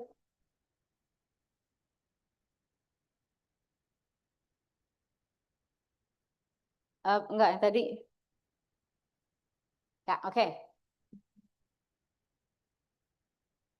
Actually, the discussion about the brutalist structure brings us to this thing that creative act is equals to act that freed us from the objective world. The objective world, the forms at a certain time, it liberates us, usually in the beginning, but in the later stage, it can be determining us. Again, for example, the easiest thing is artificial intelligence, social media. Social media, are you social media native? Native. Umur berapa waktu ada Twitter? How old were you when you used, this isn't already old Twitter. SD. Okay. Okay. Because I'm not digital native, so I used Twitter. I was already adult, and Facebook. Yeah, at that time it was like freedom, because before you cannot connect with your friends as easy as through Facebook, and then through Twitter, and then through Instagram. Yeah, so it's a connection. Remember, the barrier is disappeared, and then we connect. But now we know with algorithm, it is not a neutral connection. We are determined by algorithm.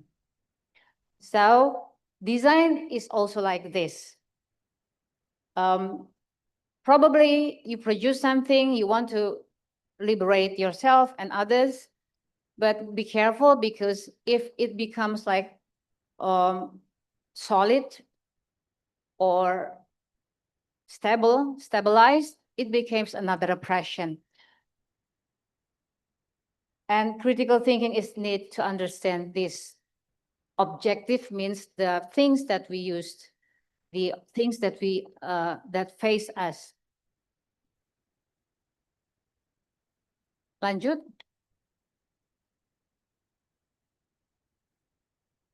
So everything is basically a box. Your design is also a box.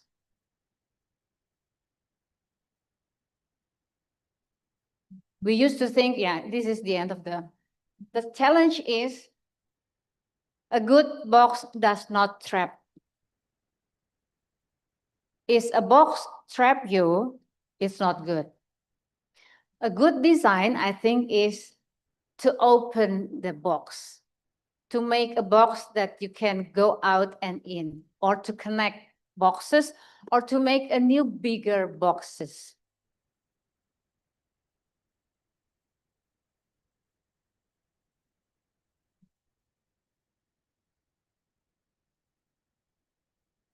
Lanjut boleh? I'm going to close this presentation. So what can be combined from ancestral wisdom and modern philosophy? Lanjut. From ancestral wisdom, I think we see that the union of opposites is a wisdom not only in Nusantara or in Indonesia, but also in many other cultures.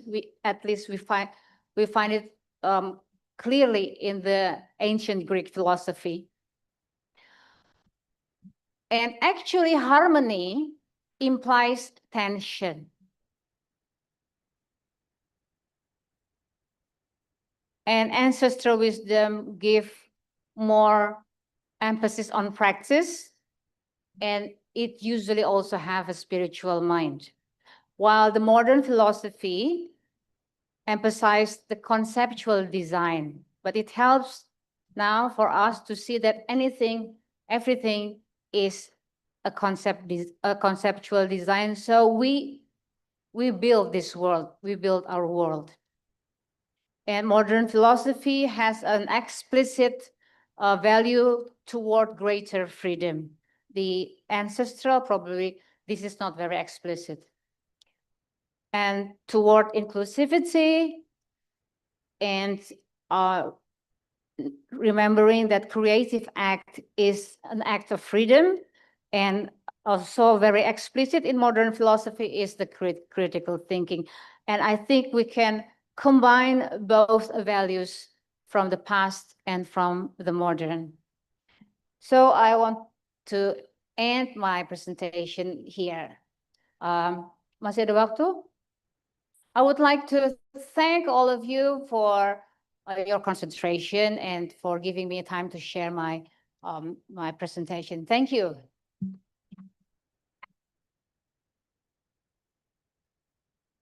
Thank you, Mbak Ayu, for the workshop on how we explore ideas in critical thinking about ancestral wisdom in facing the future. Okay, now we will have a group photo first before break. Mau foto dari sini? Oke. Teman-teman bisa tetap di kursi masing-masing. Mungkin Mbak Ayu boleh bergabung di tengah.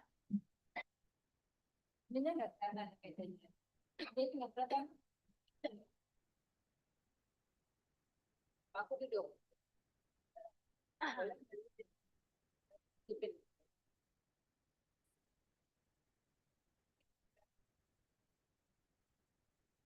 Oh yes.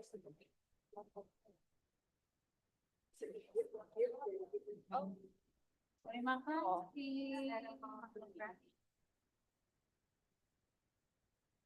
Oke, boleh lihat di depan teman-teman.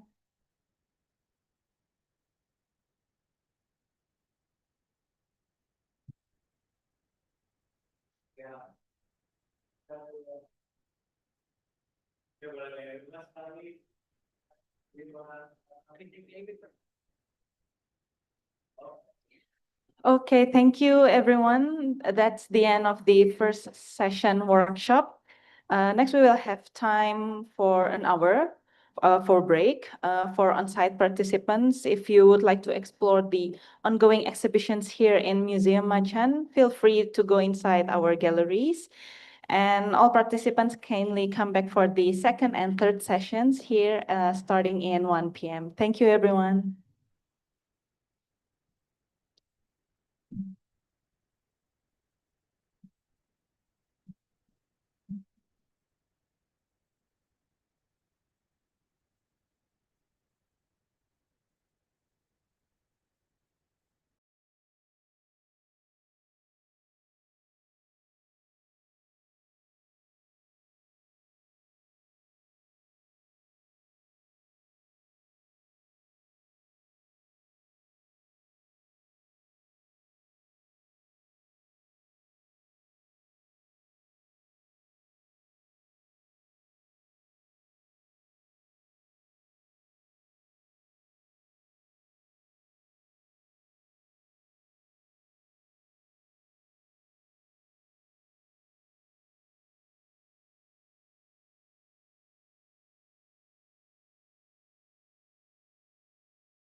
Test.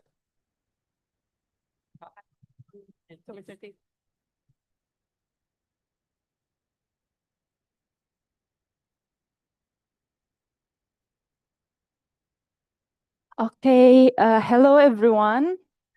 Welcome back. I hope you guys have a great meal and a lunch break. Now we are into the second session. Joining us here, Professor Ray Elsie from City University of Hong Kong.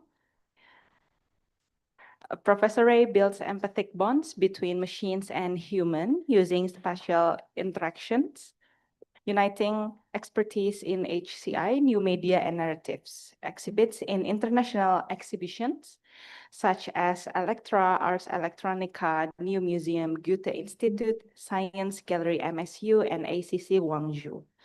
Also an award winner of a Japan GSPS, Microsoft Imagine Cup version, Adobe Design Awards, Davis Peace Foundation, and NY Foundation for the Arts.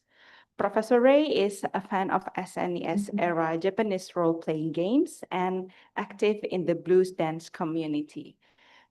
Before we start, maybe Miss Pat, do you want to say a word or something? Okay. Okay, please welcome everyone, Professor Ray. How's it going? You guys hear me? It's fine. I think this one, this is already test. I think this one. Check. You can use this one. Is this one? Oh, okay. Okay, so hi, everybody. So let me get this slide set up really fast because I just want to, because I am also doing it with you, okay? So that's why I do it this way. Okay, so yeah, let me get to the beginning here. Okay, there's a lot of them. Okay.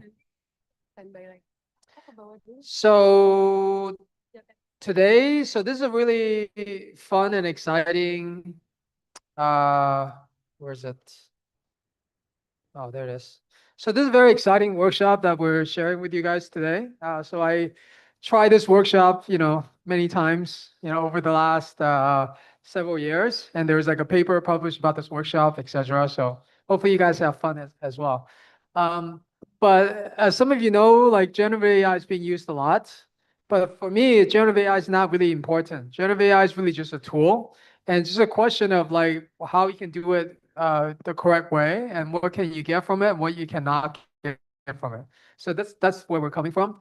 And so today, basically, we thought about generative AI and what people are using it for is basically kind of very, support tool type of things, right? So some of you probably use generative AI to like help you do the writing or help you do coding or help you make images, right? So what I want to think about generative AI is like the next step and what will happen in the future. So people are going to be using it more and more for more social types of situation. For example, like to discuss the relationship or to figure out what their memories of this event was, etc. So those are more like community and like relationship level types of engagements. So I want to explore that with you guys in this workshop. The reason is because as we use the technology in fundamentally new ways, you're going to find out the way that you create artwork will also be different. The way that you can utilize different tools. For example, some people now use generative AI to create movies. So the way I do it is I use it not to create movies, but to create bad movies. So I particularly use generative AI to show how bad generative AI is. So that's an example of where, like an artistic perspective, right? Anybody can make a generative AI movie that's really good now, if you have money. So the question is actually, how do you make a bad movie with generative AI? Okay, so that's the idea. I also looked at what you guys wrote down on the survey, and so hopefully I tried to reflect based on what you guys have to actually engage with you to have that additional level of customization in the workshop. But we have a total of 2 hours together, and we're basically doing two main tasks. And then I'll show you what you guys can, get to know, like the workflow to how to do it. And then for the purpose for you guys though is just be creative and be engaged with what the tool can and cannot do. Okay. The point is not, you're not going to create like amazing, beautiful stuff, But if you really, I mean, you could, some of you will actually, but if you really engage with the tool, you will find that the most important thing isn't necessarily that, necessarily what you do with the tool. The most important thing is not so much what you can do with the tool, but the process, basically. Because that process, you're going to now use it in your own practice. And your own practice may or may not include generative AI. But your main practice might be telling a story. For example, the story that we're telling today is reading the future. It's like talking about your own future. Okay. For your own artwork, you can use your own story. Okay. So this is our story for today. So if you haven't done it already, then you need to come and fill out this survey, because this survey is giving you the access of link. Does anybody didn't fill out the survey yet? Anybody? You guys also filled it out? Okay, so if you filled it out, then I think Patricia already sent you the link. So if you send you the link, then what you're gonna see is you're gonna see something like here. Okay, so we have everybody's stuff here, of course. You know, we can rename it properly, sorry. But basically everybody's stuff is in here. It's just a question of like, you know, whether this, this file is kind of like the right file. So I just name everything the right file just because at the end, we're going to do the sharing kind of 1.1. Okay. And then you guys all have the workflow for what to do in here. Also very quickly is this file has like the description and also has some of the tools that we've been using. So for example, some of you guys know about this like generative AI and, you know, DeepSeek stuff, right? But there's also some really cool, interesting free tools that you may not be using before. So for example, Yuanbao is kind of like this Chinese, you know, free, you know, image generation tool. Hunyuan, you know. So some of this you may or may not know, but I encourage you to explore it basically in this workshop. Okay. I mean, obviously, I'm not going to teach you how to use these tools, but it's pretty easy. Of course, you can use Mid-Journey, Stable Diffusion, okay? I mean, Journey, you can find that like Stable Diffusion. In fact, I will use Stable Diffusion for my own part. So I'll show you in a second. Okay. Anyways, I want to give you guys plenty of time. So let me just very quickly say something about what we do, and then we're going to get started, okay? So I run the studio for narrative spaces. We're at the City University of Hong Kong. So we work with everything from performers to designers to architects to artists. So it's truly interdisciplinary work that basically does research and art practice. So it's like research-based practice, and also I guess you can also call art practice-based research. So you could either way, it's the same thing. So today, basically, we're going to do generative AI co-creation, and then the story is to read your own future. And then there's going to be a few steps. So we already did the pre-survey, we're fine. We already finished step 2 of the 5, right? Pretty soon. And then next part, we're going to, I'm actually like a seer as well myself, but today I'm not going to read if at the end of this, okay, if at the end of the of workshop, if you want to be read by me, then you know, get your money ready. No, I'm just kidding. But you know, just you know, I'm happy to not read all of you, but potentially read, you know, 1 or 2 of you. Okay, at the end of the workshop. But today, though, we're going to use generative video reading. Okay, so you're going to be able to compare. If you get read by me, actually, then you're going to compare between generative AI and human. Anybody have been read? You know, yes? Nice. Very good. What are some things that make the reading helpful or trustworthy for you? Any? I usually get read with best friends. So just like us, and we open it together and we discuss it together. So I think the tarot card is more like the key info that we could interpret together. So it's more like seeing what truly, it's actually something that we know ourselves, but the card help it reveal to us.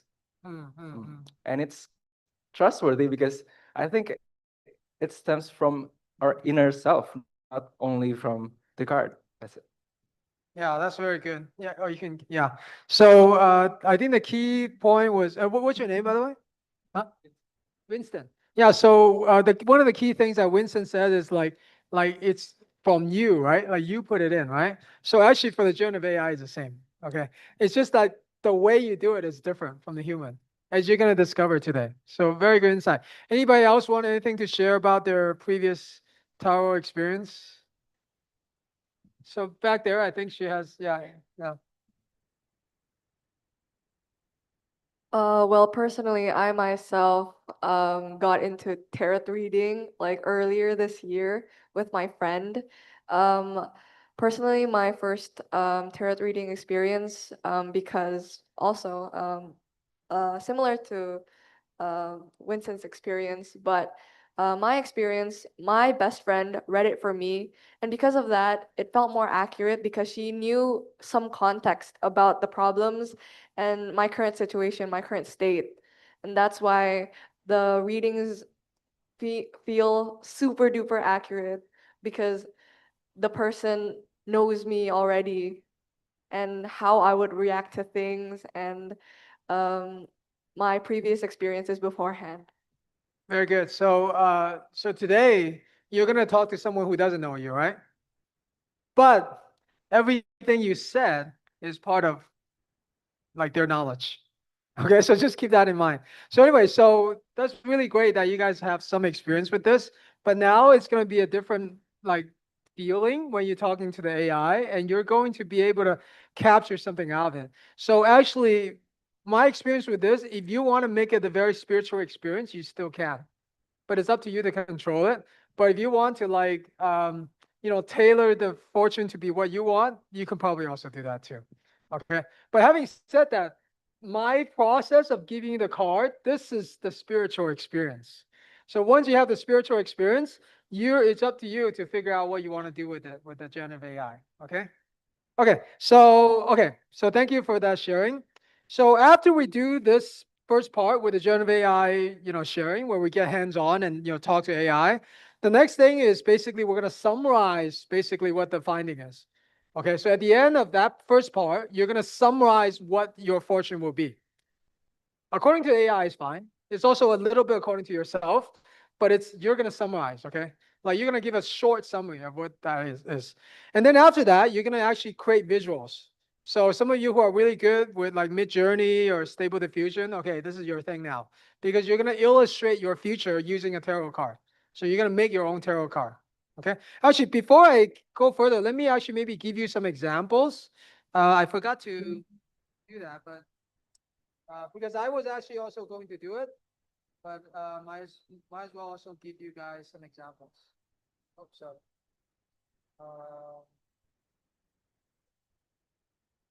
So as I said, I've done it a lot before. Maybe I give you some example from ACC. Okay, which I don't know which one is good, but let's just. So just some previous example from. Actually, it's probably not good. Just some previous example from previous participants, right? So for example, this is all anonymous, so okay. So for example, the harsh truths, closure may not come from other person, healing takes time, you may walk this path alone. You see that? These are very interesting things that they found in the cards with the AI, right? And then they went and actually created these drawings. You see that? So the drawing is like for example, this one, the Seeker's Lantern, like the participant created this drawing card based on that finding, basically. You see that? Based on the fortune that they were asked, that the AI and also they decided. You see that? So this is kind of like what you can expect to do. Okay. Now, when you guys give me these drawings, what I would like you to do is actually give us the prompt too, okay? So for example, your unique new car encompassing the meaning of blah, blah, blah, blah, blah, in the style of Gustave Doré. So that's the prompt they gave to get this. The reason I want you to do this, because that's part of the creative process. If you share the prompt that you used, then all of a sudden it's like, oh, I know how I got to that point. So in the slides that you're gonna have, share how you prompted. Of course, you don't have to share every single prompt you use, obviously. But what I would like you to do is basically you're gonna keep talking to AI, and once you have something really good, you're gonna share what the AI said and then what your prompt to got the AI to say that. And then similarly for the images, the same way. Like share what your prompt is that got you to that place, and then share the cards, basically, directly on the slides. And then at the very end, we're gonna pick basically some of you guys' work and like share with everybody. Of course, you can also just share also if we have time at the end. We're probably like, 15, 20 minutes to do the sharing. Okay. So, okay. So instead of going much, much further, let me just, maybe what I'll do is just demonstrate really quickly what I'm going to do. Okay. So here's the number one thing. So first I'm going to do this spread. Okay, the spread I'm doing is actually called the Major Arcana. So some of you know about that. So some of you use like the Celtic Cross and all this other stuff, right? So this is the one that I can adapt to this larger community because so what's going to happen is I'm not going to do your individual reading. I'm going to give you one spread and you pick which one to read. Okay, it'll be clear in a second. So here's the more spiritual moment. Okay.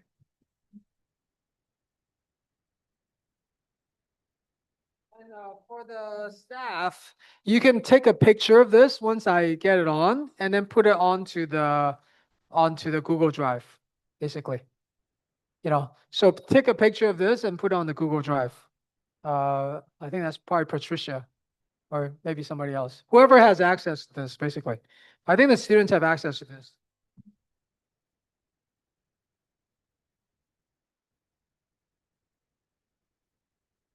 I mean, of course, you can also come up with it, but I just thought it's also on.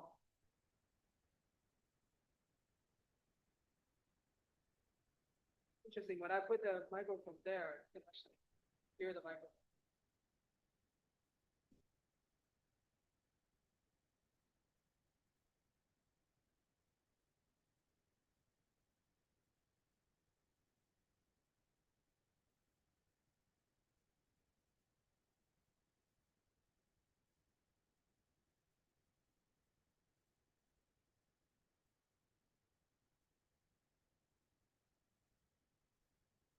Okay, now I'm going to do the spread.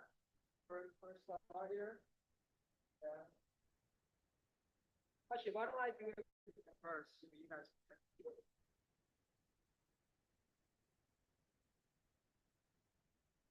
I hope this is okay. Might not to flush super well.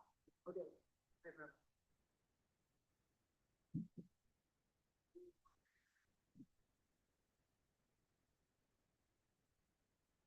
So some of you might know that some of these cards are like they're not canonical cards, but that's okay. Basically, you can still describe it to me. So some of the non-canonical, like you can kind of do this. That's fine.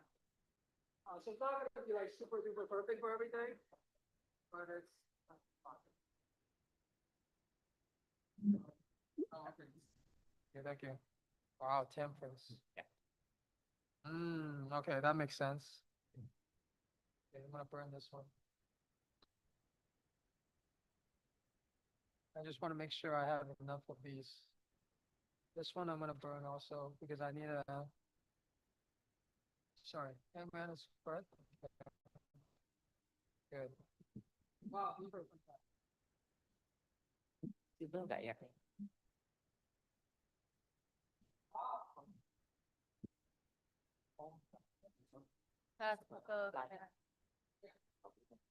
Yang kiri. Langsung ada yang masuk. Oh, pakai ini. Oh, the hearts. Okay. I need a word for this one.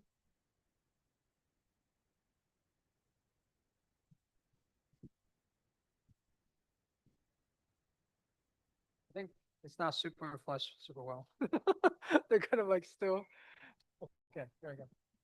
Okay. So this is the spread, okay? So they're gonna take a picture and put it on. I mean, of course, you can also come up later and take it out, take a look. Okay. Yeah, maybe up here. Yeah. So I can describe a little bit, to you right now.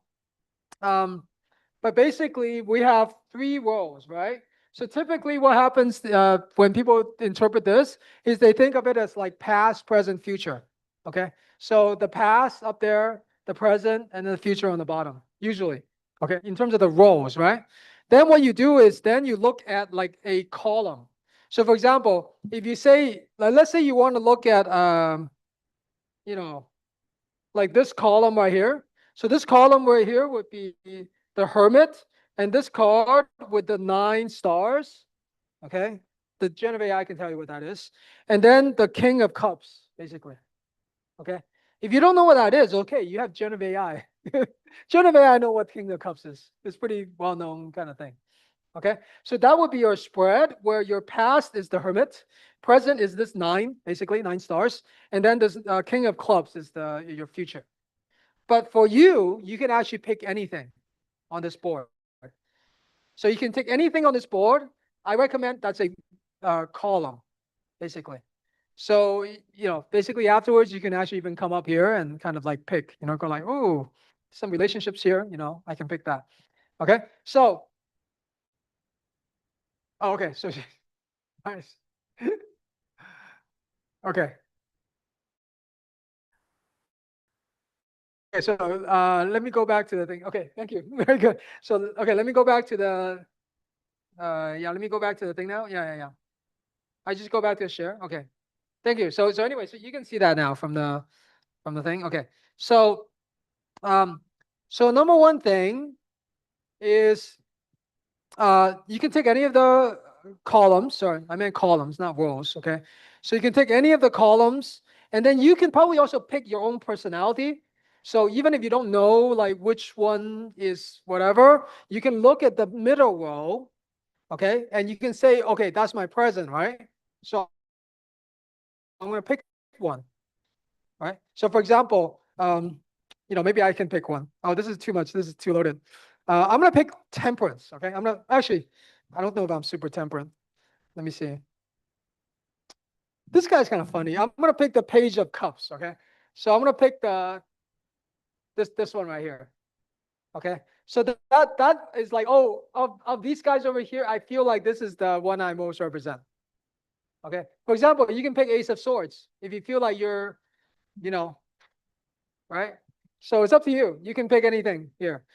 After I pick this one, then so because I picked this one, that means I'm gonna look at this row, as this column, sorry.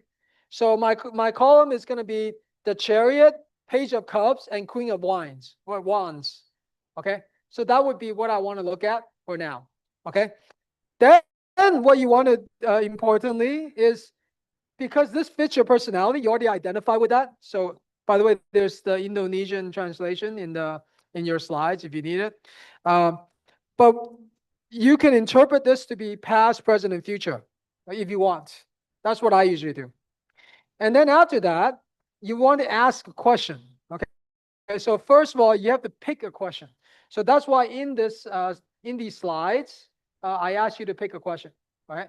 So here, I'll do it with you. So the card picked.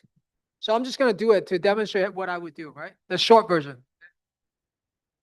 So I'm going to get rid of this. I'm going to say I got the Page of Cups. That's the one I picked. Page of. Let me make it a little bit bigger.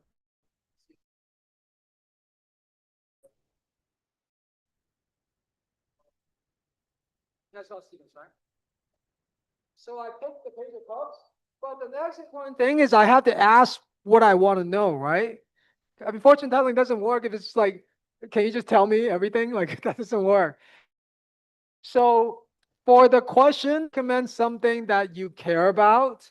Like it could be, a lot of people pick, for example, like future relationship, like, boyfriend, girlfriend, that kind of stuff, or maybe marriage. Some people pick like success, like, am I get a job on this X and Y? Am I gonna, that kind of stuff. Some people pick things like happiness, or, basically pick anything that you really genuinely want to know about. Okay. So for me, I think, I mean, I want to pick something controversial just to make it cool for you to see what's going on. So what I'm going to pick is, okay, am I getting tenured? Do you know what that means?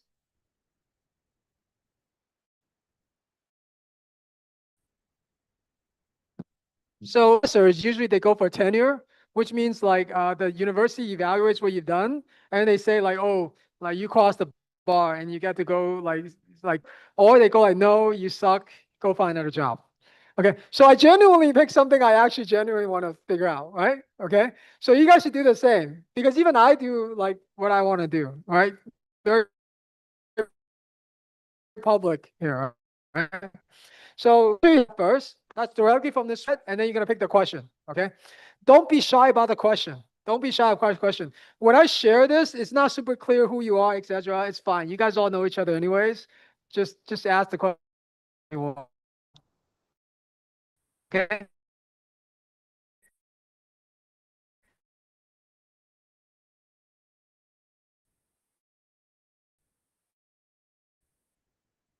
Oh, everything is based on a little.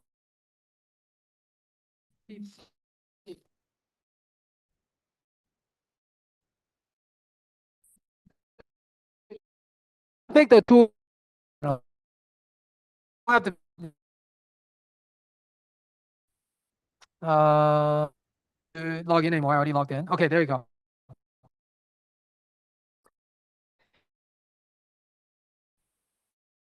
Okay.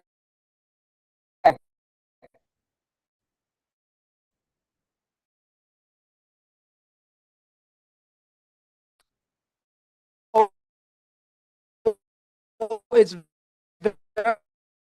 very intelligent. Okay.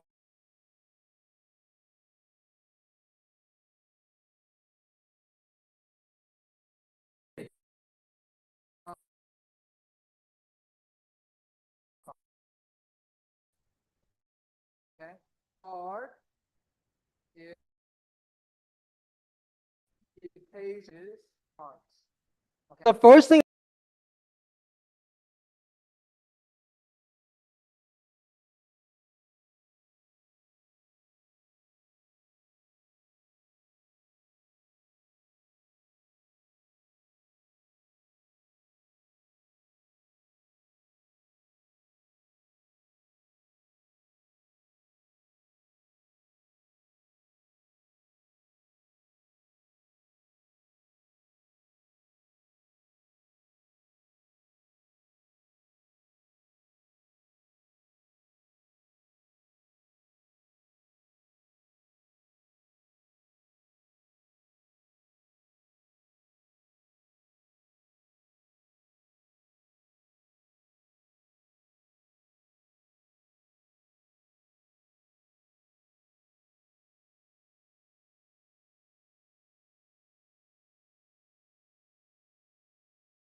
ignite existing ones. The big dream you've been quietly hoping for, you stop waiting and just start it based on gut instinct. The catch, don't let your fire burn you out. Remember the sensitivity you're cultivating now so you don't become arrogant or dismissive of slower paced people. So first of all, it's like kind of feels sort of, realistic. Okay. Now, remember, I haven't told them the question yet. Okay, that's very important. So once you kind of start to doing this, then you say, next part. I am a university professor at City University of Hong Kong who works with generative AI and creative media. Okay. My tenure evaluation is coming up. Based on these cards, tell me what my, you know, probability of success for that evaluation. Okay, so you see that? So first you do like kind of like, oh, like here's the general idea. Tell me something basic. And it's like, wow, it's pretty good. And then it's like you go in there and zoom in, like you ask the question. You see that? Now, some of you are really smart and you already finished this part. I mean, maybe you already finished while I'm talking already. So obviously you can feel free to ask more questions, you know. But what I would say, if under 200, you know. But what I would ask you to do is follow up on it. Don't just like accept what it says. Keep questioning and asking. So you're gonna see what I'm gonna do. Okay. So here's the first thing. So highly favorable probability with one condition. Okay, you've already done heavy lifting. You got publication grants. This is actually all true. This is very nice. That's true. Actually, one of the students, she knows I have a lot of papers already. Present, you're anxious and second guessing, especially about how traditionalists will view your AI created media work. Okay, that's possible. I mean, that's possible. You're underestimating how fresh and innovative your portfolio actually is. Okay, that's actually pretty cool. And then future, you won't just pass, you will shine. And the community will see you as a leader. Now, fringe case, your interdisciplinary niche become your biggest asset. Somehow they know that I'm interdisciplinary. I don't know, you know how that comes about. But of course, I kind of gave them some hints, right? So for example, I said that it's interdisciplinary. Well, you know, I said that actually because I said who works in generative AI creative media, right? So basically the stuff that you put in, you're gonna get out. Life's real experience and see what happens when you actually talk to a seer. Okay. But in this case, a seer can tell you immediately. You can get the seer to, you can ask them any questions you want. So for example, here's one question I can ask, right? That's interesting. I wonder who will be the main stumbling block in the tenure success process, tenure evaluation process.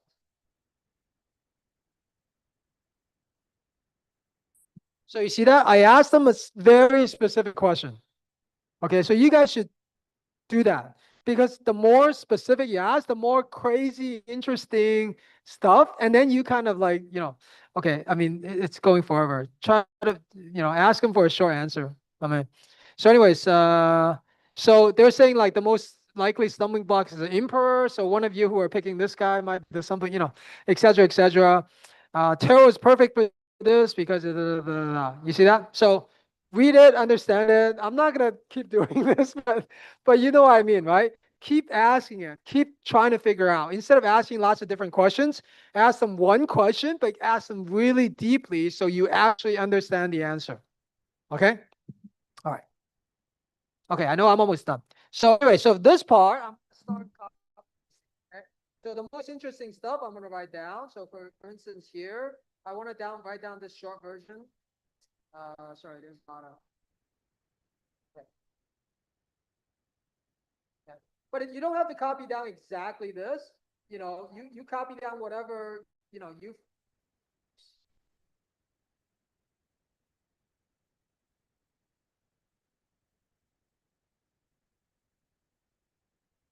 Okay, let me just do the.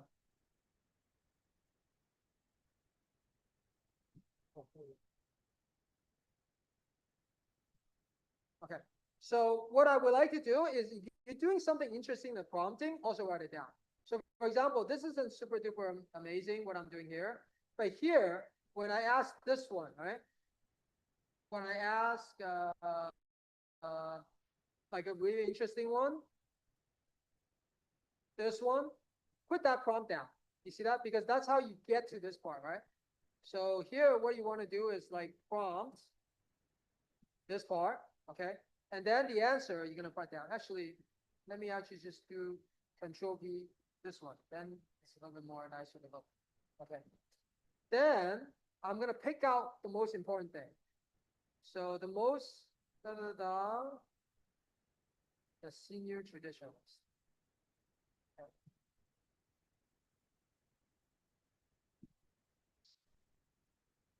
Okay, I'm just gonna. So you see that? So I asked a really interesting question. Then when it gives a really interesting answer, I'm going to put it there, basically. So at the end, when you're doing the sharing, this will be really helpful to understand who you are. In fact, at the very end of this is like, do you guys know the Aaron experiment where they give people like 36 questions? Okay. Okay. Next thing to do after I did the whole part, I mean, this might take you half an hour, okay? But after I do your part, I want you to write a summary, basically. Just write a summary in your own, 2-sentence words. Okay. So obviously, I didn't really ask enough to get all that, but I'm just gonna put one down here. Okay? So let me make it a little bigger so you can see it. So I'm gonna say, according to AI, I am in the prime of the creative process, and I should, uh, overcome obstacles by being patient with everyone, right? That's one of the things they say, right? Like, you should be patient and you should like kind of, okay with people who aren't keeping up, things like that, and potentially get tenure by overcoming the traditions. Okay, so just very short, 1 sentence, 2 sentences is okay. The main thing, okay? And during the sharing, although we will kind of take a brief look at these things, especially if it's really funny and interesting, give me some funny and interesting ones, basically. If you find a really funny one, give me the funny one, right? But mainly it's like also like, according to you, what is your future, right? And then if you want, you can also say whether that matches your future. Okay, so for me, I'm just gonna say something like, pretty good reading, pretty, according to me, pretty reasonable reading of what I hope will be the future. Right. Okay. Okay.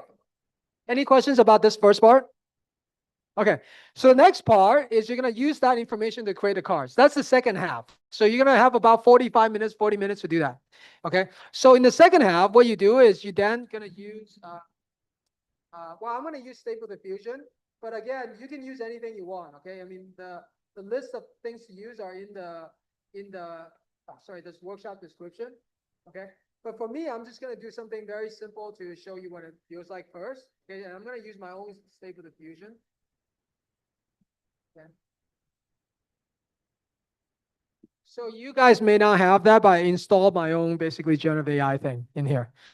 But again, the list of tools it's on the description. The stuff that I recommend, obviously, Midjourney looks really good for this. You can use ChatGPT. In fact, if you use ChatGPT, you could do both the asking fortune and the generating stuff at the same time because it's all one tool. Okay, so okay, but I'll just show you what I'm doing.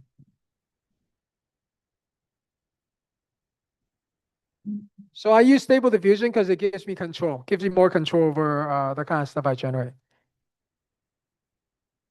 But it actually runs on my computer. Actually, now I think about it, it's running this thing on Zoom, so might be a little bit slow. Okay, I hope the computer doesn't crash. Okay. So let me keep here, and then I'm just gonna go into the generative AI. Now I'm not gonna do very careful prompting. Some of you are really good at this. You could use like Star Wars and all that kind of stuff, right? So what I'm gonna do is I'm the Page of Cups, right? So first I start with the Page of Cups. Okay. A tarot card of where. So what I'm gonna do is actually I'm gonna take this part. Okay. Oh, okay. So I'm gonna take this part and I'm gonna kind of like, this part. You see that's it? Like I'm just gonna literally put it in and see what happens first. Okay. So a tarot card where I overcome obstacles by being patient with everyone and potentially get tenure by robot. I don't know. It's just a fire, right? I have no idea. And I'm gonna say like cinematic style, all right, Art Nouveau. Okay, just to use no. Okay, let's just see what happens, okay? But basically this part, I'm sure you guys can do it because it's just, you working with Midjourney or whatever, but make it look cool, make it look interesting. If something doesn't reflect what you think about it, try to change the style, try to change into what you want. Okay. So this is just an example. Obviously this is not going to be final card, but even then you can already see a card, right? You see that? It's already seen a card. Now, what I would like you to do is when you guys generate something, in fact, for most of what you generate, this is interesting. Wow. So you can save this. I'm just going to do for the quick version, I'm just going to screenshot first. So what I would like you to do is basically put in your interesting stuff. Okay. And then just for the sharing, you should put this prompt here as well. For the ones that are interesting to you. Okay, so right now I'm just going to put this prompt here. Okay, so here we go. Prompt. Yeah. Then I might do it again, but use a different prompt because really I didn't really do anything because I just kind of copy and paste it. So what I'm going to do is which part I like. I like this patient part. Okay, so I'm going to get rid of this part. I don't want the cinematic anymore. I still like the Art Nouveau. So what I'm going to say instead, tarot card of a patient, page of cups. You see that? So I'm just kind of like chaining it and modifying it until kind of it gets what I want. So the other thing I want to do is complex, because I want it to have like these kind of like shapes and details, right? Detail, okay? High resolution, okay? And then same thing. I'm just going to do generate again. I should probably also say like detail borders or something like that, but you're going to get the idea.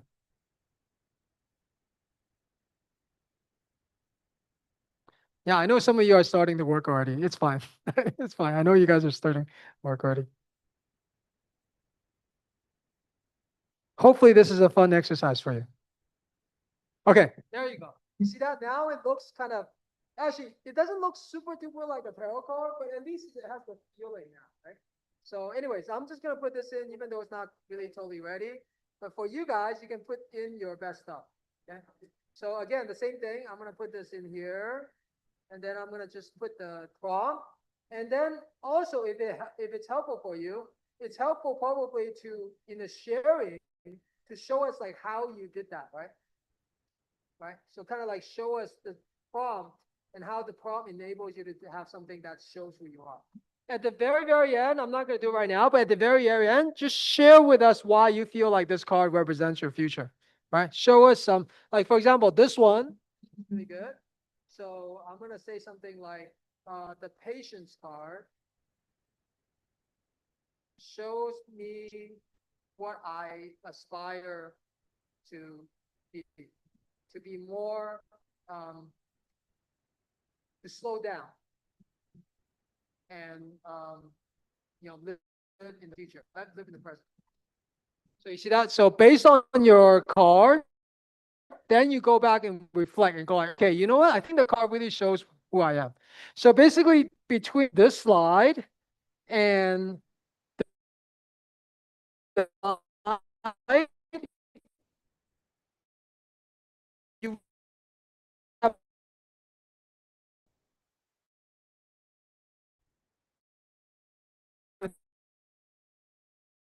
ending of your future, basically.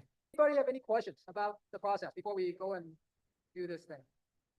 Any questions? Because very important, everybody knows the idea.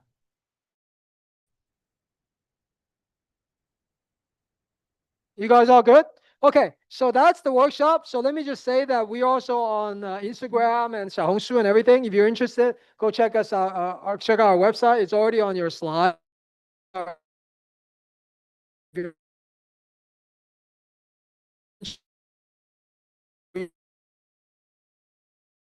One of the students is actually here. You can talk to her, Jai, so feel free to check us out. But meanwhile, what okay. So for the it's starting now, we're gonna work. Well, let's 2 minutes. Use AI and then work on the slide. Okay, work on your own. Does anybody slide deck name associated with slide deck.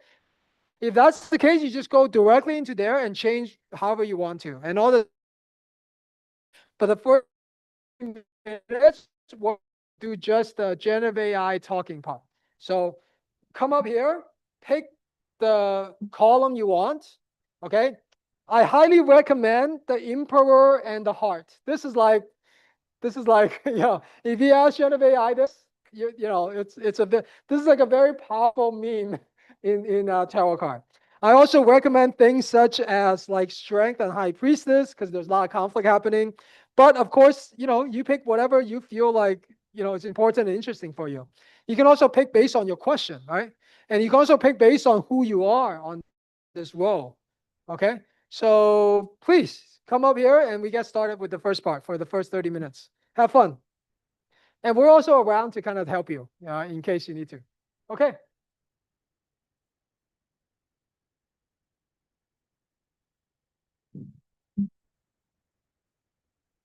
Yeah, I can also answer questions here if you want. Yeah.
One last thing is even though it's like you guys are building your own fortune, you can actually feel free to talk to each other also.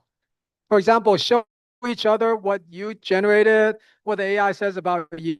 Is totally fine. Feel free to share. I mean, I know there's some sharing already, so it's kind of a collaborative activity.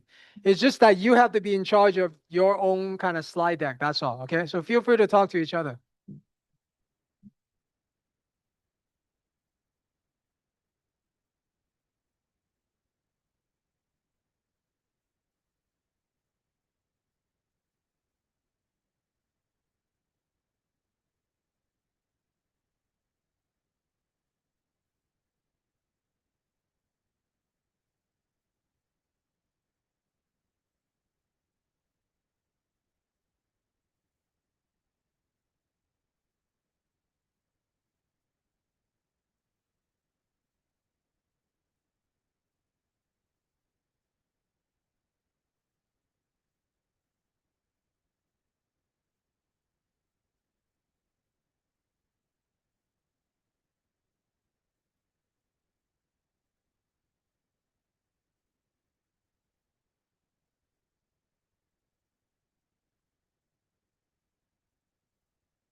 Okay, so I put the spread up here. Maybe we can, we don't need this.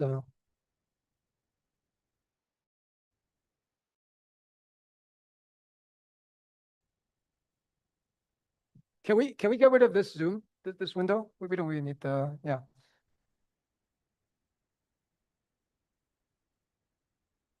Yeah. Just mine is fine, yeah.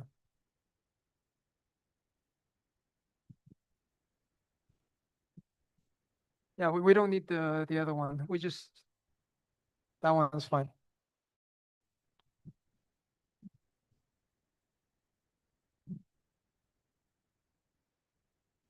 So I put the spread up here too, so you guys can see it more clearly. So even from a distance. So remember that you're gonna pick one column, right? So pick one column. So remember that. The other thing I want to mention is in the slides, feel free to add more slides if you need to, right? I only gave you a few, but you add as many slides as you want to tell your concept. And just remember that you always want to get like detailed with the generative AI. Ask it super detailed, like specific questions. And then it's going to give you more and more follow-up answers. In fact, you're going to get to a place where like it really understands you if you keep asking it questions. Okay. Okay. So anyway, that's a spread. And then we have like, like a little bit more, 10 more minutes for this first part. Okay. Then after that first part, we're going to ask you to write the summary of what you found. Okay. So about 10 more minutes for this part.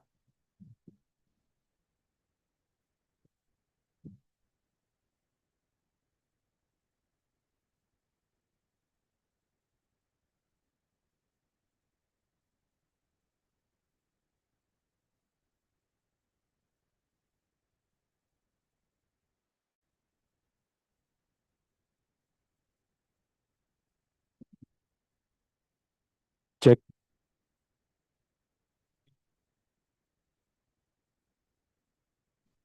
Check.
So just about the cards, because in the cards, some of them have these things that you don't know what to say, right? So most of them are like kind of like, or Ace of Swords, Strength, whatever. Those are easy to put into AI, but it never it's never perfect, right?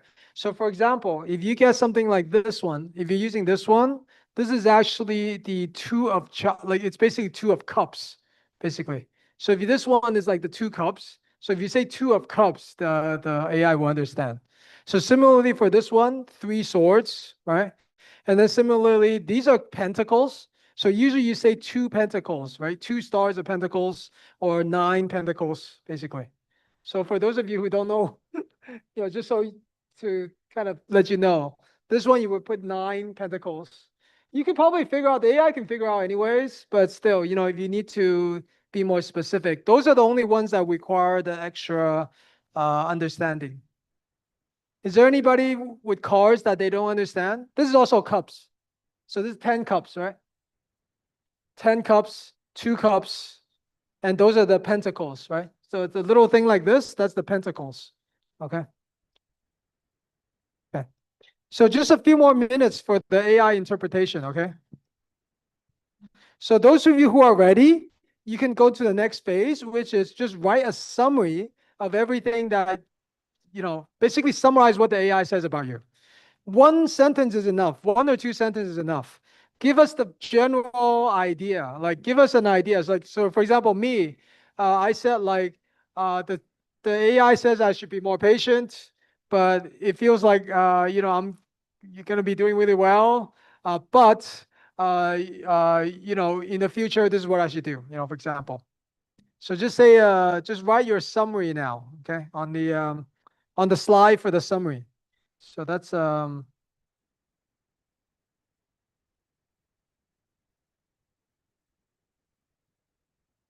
or yeah, so obviously don't forget that you're gonna put the tarot card and also the question that you have here.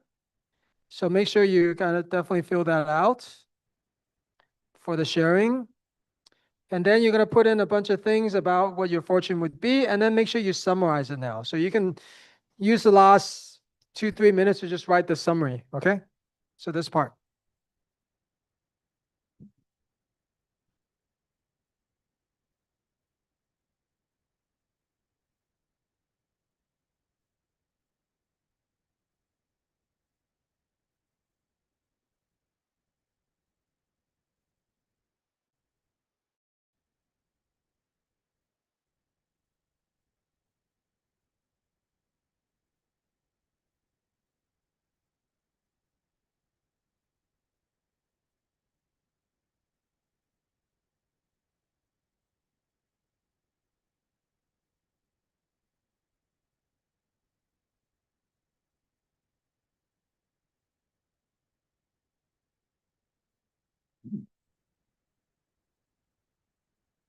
Does everybody have their summary?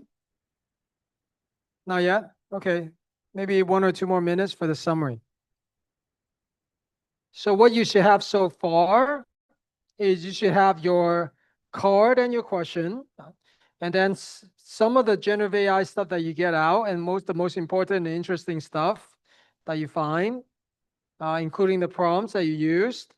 And then right now we're working on the summary. Okay, so this part, write the summary of your fortune in your own words, not using generative AI, just what you feel based on all the stuff that you gather. Okay. And then after that, we're gonna make our own cards. Okay. I mean, basically, once you finish this part, you can make your own cards. Basically, you can use this statement to start with your first card. Actually. Okay. Have fun.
Okay, so if you haven't started making images yet, so this is the time to start making images. So you have about like 15 minutes to make some cool images, cards. Feel free to decorate it. Feel free to put words on it too.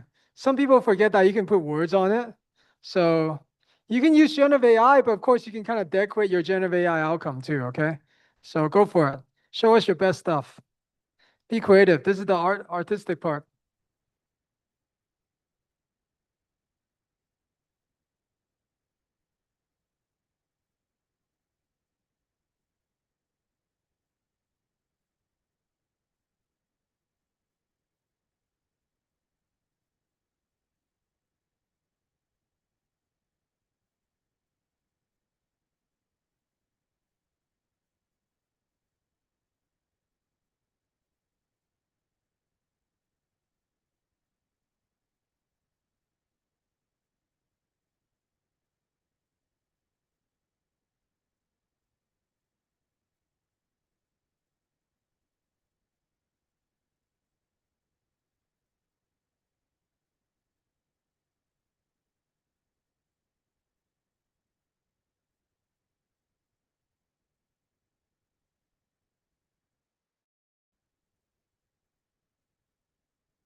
So if anybody have any trouble with the text to image tools, let me know, okay? I can come and help out on the imaging tools.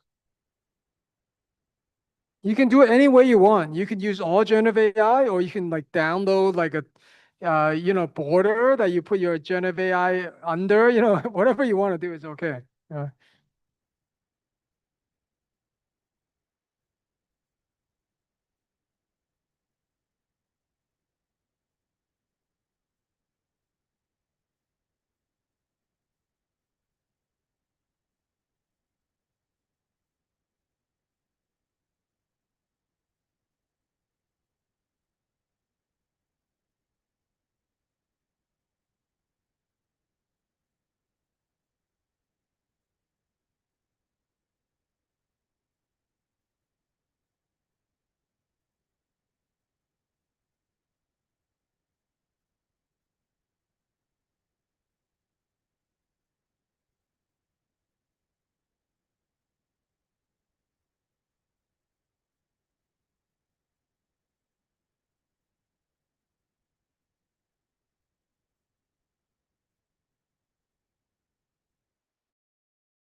So for those of you who haven't tried, you can also use one of the tools that are in the workshop description, okay? These are all really good too. They're all free. So for example, the Bing Images one is pretty good. All you need to do is basically have a Microsoft type account. Bing Images is quite good. I mean, it used to be just okay, but it's very fast and, but of course you could try the other ones as well. But that one probably you can get started very quickly, the Bing Images, yeah. It does require you to have a Microsoft account kind of thing, but then you can also make one very, very fast.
So about 6 or 7 more minutes to refine your card, and then we're going to do sharing, okay? So 6 or 7 more minutes, and then do the sharing.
Okay, so 2 more minutes and then we're gonna do the sharing, okay?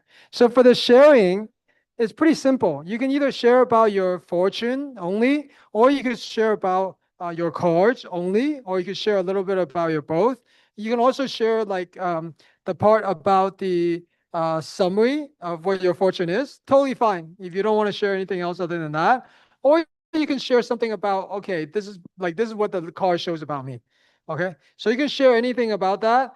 We're gonna keep it really short, so probably only like, you know, 1 minute, 30 seconds. 30 seconds is probably enough for those of you who want to share a little bit, okay? But if nobody wants to share, I'm gonna go around and ask people to share. So hopefully you just want to share, okay? Okay, in 2 minutes. And then we're gonna take a break so that Adi can do the last part.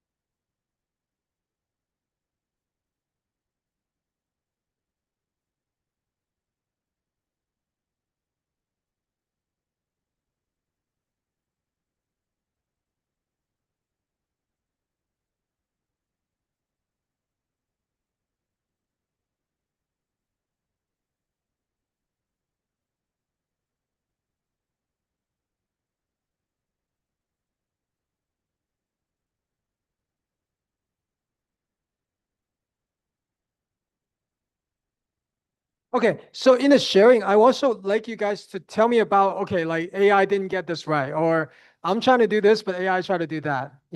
Feel free to tell me about these kind of things because it's very interesting to see the creative workflow and how it could be changed by the AI.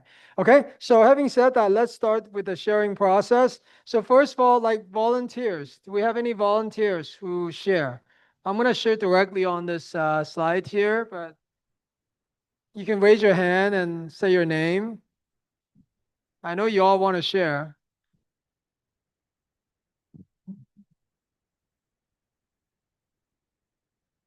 Uh, yeah, can you give them the, huh? What do you mean? Oh, no, no, no, no. I mean, can you give them the mic for the sharing? Yeah, yeah, yeah. Yeah, over there, in the back, in the back. In the back there, yeah.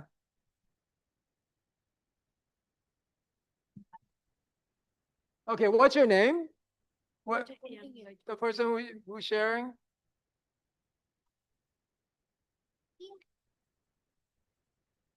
Yeah, what's your name? My name's Jane. Jane Lukito. So city? Oh, Jan.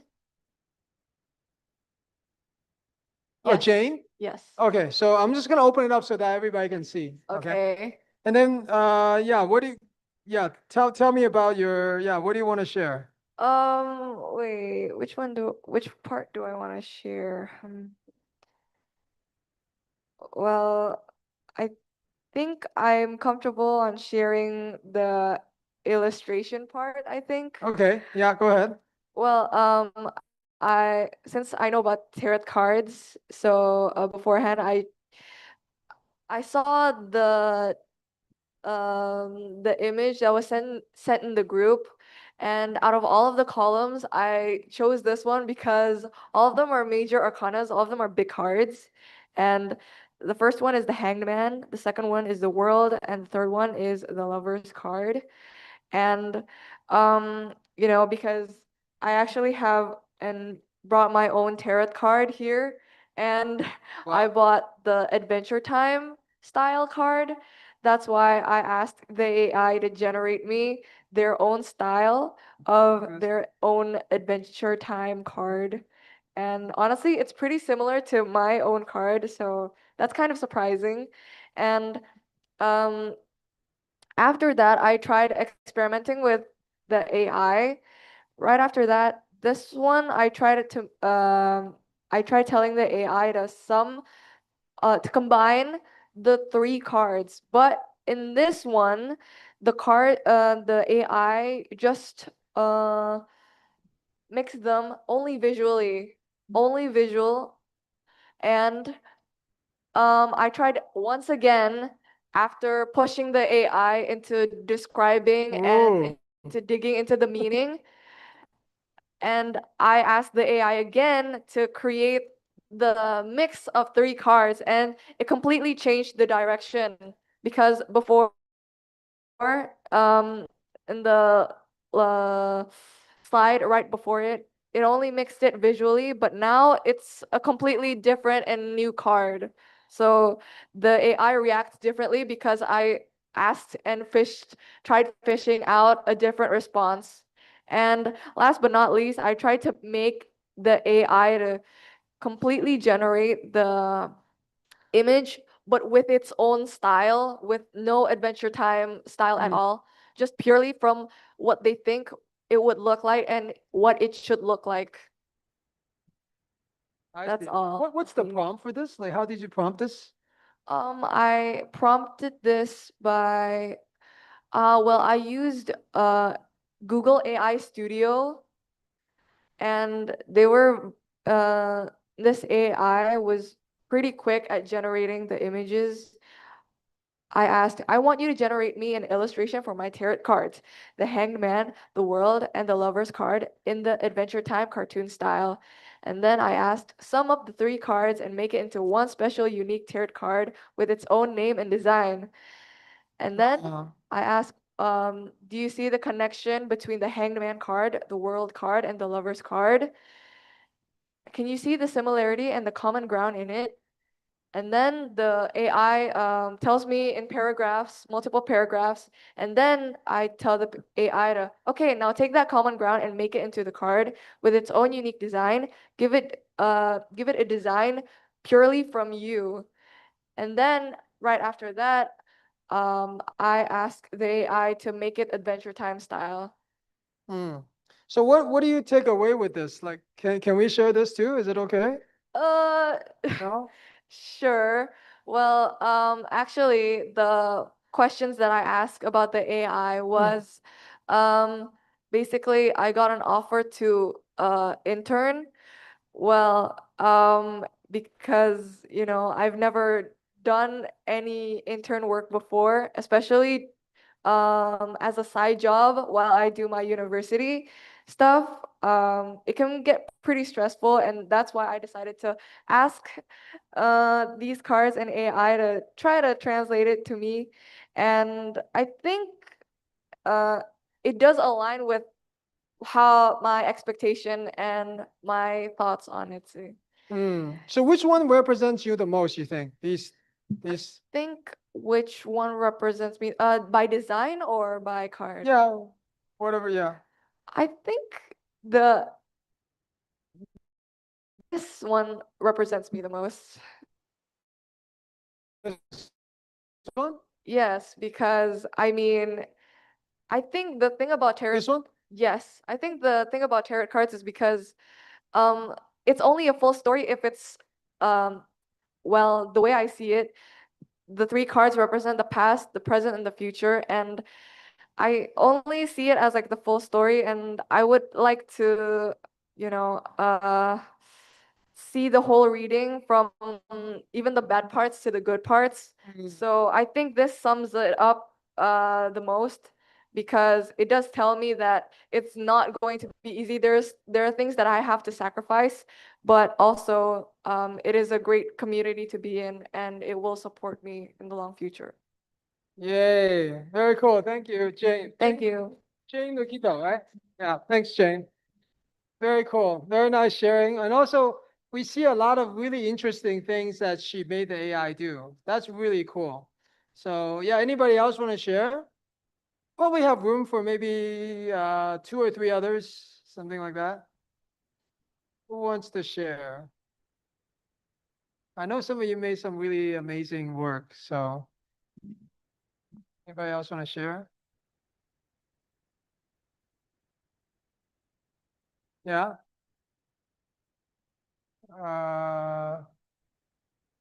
Okay. What's your name?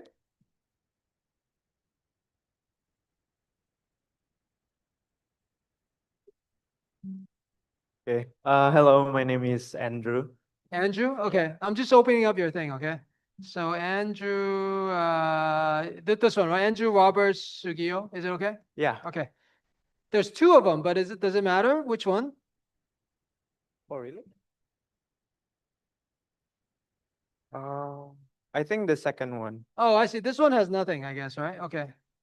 So this one? Yeah. Okay. So what would you like to share? Do you want to share about the GPT part or the card part? The card. The card part? yeah. Okay. Okay. So I go down to here. Okay, go ahead. Okay, so basically, I choose three cards. The first one is, wait, I forgot. The first one is Ten of Swords. The second is Strength, and the last is the High Priestess. And when I generate the card, it became Closure, Strength, and Destiny. So this card represents about my future because there's a journey through different phases, through difficult phases that requires time, patience, and effort to heal, grow stronger, and become a great person in the future. Okay, cool. Do you have any problems when generating? I mean, because it looks really amazing. I'm just curious, how did you make that image? So basically, I generate three cards. Then I use Nano Banana from Google. Oh, it's very good, huh? Yeah, I I generate it again into one card, but then I want to make it more unique and I put some hollow in it. Do you have the individual cards by any chance? Sorry? Do you still have the individual cards? Oh no, I No, don't no. have it. Okay, okay. Cool. Well, it looks really beautiful. Thank You're you. like artistic, yeah. Okay, anybody else want to share? Probably almost there. Maybe one or two, and then we're done. Okay, here. What's your name? My name is Jonathan. Juaden? Jonathan. Oh, Jonathan? Yes. Okay, so Jonathan Lin, is that right? Yes. Okay, so I just opened up your file. What would you like to share? Maybe the car design. The card, okay. So here? Okay. Wow. Okay. Basically, the card that I pick is the same as Jane. Is the Hanged Man, the World, and the Lover. And the prompt that I use is basically after I prompt everything and ask the chat GPT everything that I want to ask them. I said, can you make the card that fit my fortune perfectly and like can represent me as an individual. So for the generated AI that I use for the card, I use Gemini because I tried using ChatGPT, but um, it still didn't load my picture. So I tried to use another generative AI to make it. I use Gemini. Do you see the hangman in here? Like, where do you think the hangman is being shown here? I mean, the world and the lover are there, but Yes. So in my opinion, like the art style and the generative AI made the card is not really came out how I want it. Like not every element I feel like represented me, but like because I keep trying to wait on the ChatGPT version, and we don't have time anymore, so I decided just to use the Gemini version. So I didn't think that the card represented me perfectly, but um, it's enough.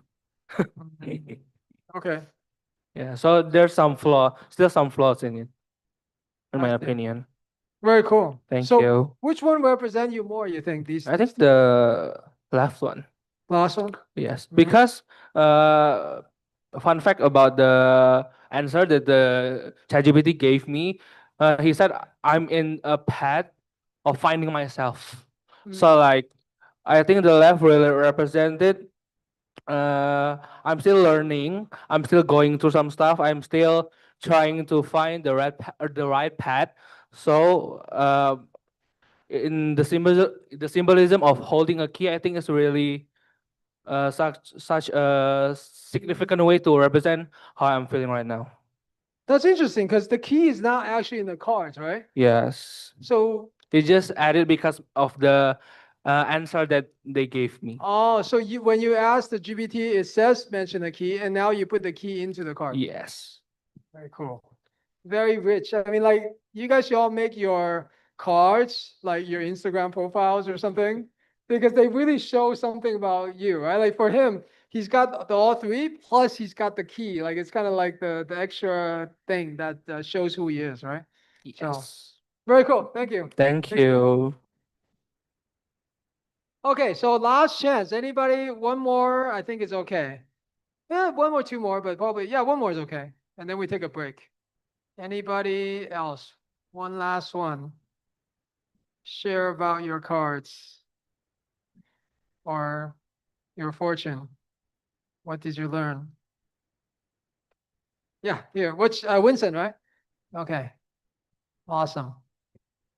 Let me open up yours. Yeah, So, I'm gonna share about the writing. okay, the writing first. Okay, so you picked The world for the middle one. okay, so you picked okay, so you got the Hangman, the World, and the Lover. Everybody loves that one. I don't know where. And then your question, which one was your main question, you think, or?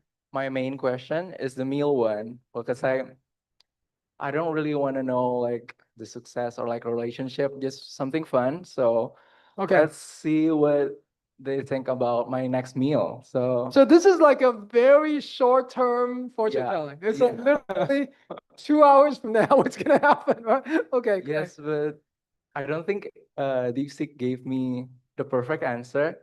Basically told me to eat nasi padang, but a Okay. random side dish that I never tried. Hmm. And for the drink, it's just jamu, something so generic and typical, so it doesn't impress me that much. But then I think I already tried a lot of Padang side dishes. So I asked for an international one, non-Indonesian, for the next slide. Yeah, so and they give me Mexican food, which is like, that's quite interesting. And I asked more about it. Why does it match my reading? Makes sense. Okay. I need to like freshen things up and whatnot. This is amazing. It's saying why the mole poblano, which is a Mexican dish, is Yes. related to the lovers, the I world, and know. the hangman. I think this is the first time I've It's so seen, funny. I think it's the first time I've ever seen mole being used like in the fortune telling context. It's actually really, I mean, if you read this, it's actually really amazing. For example, I'll just read this part. Okay, it's okay, right? Yeah. Mole is deeply traditional. So this is the name of the dish. Passed down through generations, tied to festivity and ritual. Just like batik, it honors heritage and intentional craftsmanship. You chose this path for a reason. Lovers, right? pretty amazing. Yeah, it's sort of funny. The first few sentences, they also said like, based on the reading of the card, um, I made the right choice of marrying my creativity and the cultural aspect. It's like so Oh, weird they use the word marry. good. Yeah. So good. And for the So- next slide, yeah. Okay. This is also such a nice note from DeepSeek. Like, yeah, to like collaborate the culture and Okay. So creativity. they made it part of your Yeah. reason for existing. Yeah. Okay. And for the summary, it's just to chill and pause from my routine because I've been grinding and creating work all the time and trying new stuff and just try Mexican food. To Is that what you're gonna do today? Are you Maybe really? not today. Is it easy to get Mexican food here? Actually, I don't know. Is it pretty? I think it's Common? expensive, I think. It's expensive. It's not like a common thing. Okay. Yeah. All right. I grew up in LA, so for me, it's okay. Just I didn't. Oh. I just show you a card. Okay. Yeah, I just made it my own. So the prompt is Wow. just create based on our general conversation, and they create this Javanese looking people. I see you made your own names from these. Yeah, yeah. Yeah. Wow, very cool. Thank you. Thank you. Yay, doing so. Uh, we could do one short one if somebody wants to. Last chance. Anybody? Quickly show their thing. Okay. Otherwise, we can also take a break, right? So we have like a 15-minute break. Is that right? Or does somebody want to share? No? Okay, so I guess we have a 15-minute break then. Is that right, Pat? Yeah, okay. So we're gonna break for 15 minutes. So thank you very much. And definitely if you wanna, contact me and things like that, feel free, so you can check out our Instagram and things like that. Okay, thank you. We are now going to take group photo, and then we are going, yeah, for the session. Maybe representative from Venus, Miss Angel or Miss Lily or Miss Devi can help me. Nanti kasih pengumuman kan ya? Yang session break. Ini paling ya group foto dulu. Ya aku aja. Maybe Kak Angel. So this is Angela Oscario. She's the head of we've met yeah.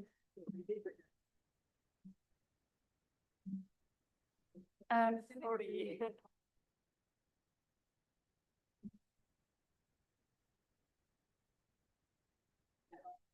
Together, yeah. Everyone, can you please stand up and then we take group photo together with Professor Ray? Yeah. Oh, maybe sit down. Okay. Okay, awesome. Right.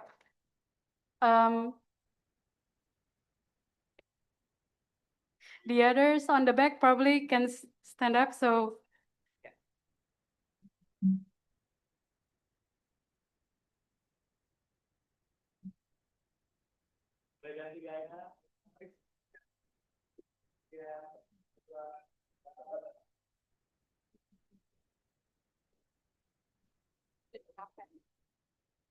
Karena udah nggak foto guys.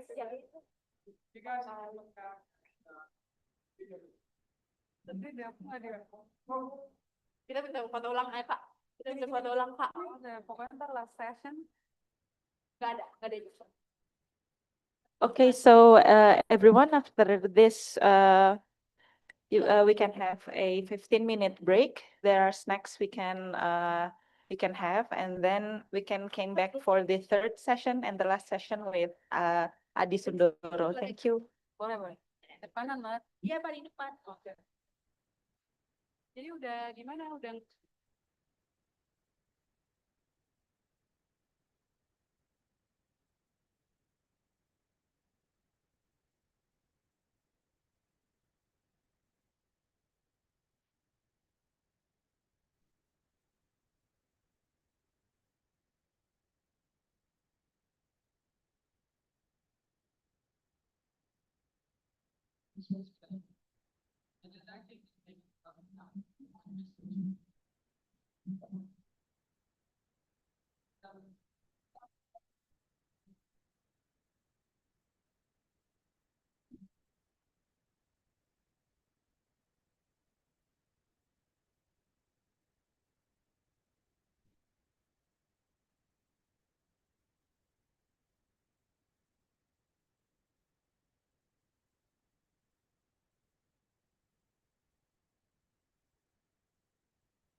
nggak buat si poster.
Oh gitu ya?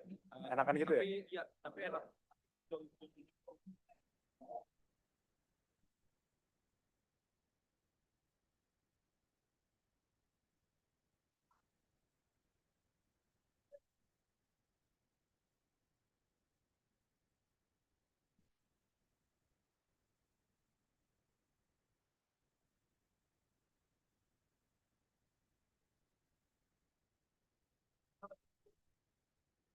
Untuk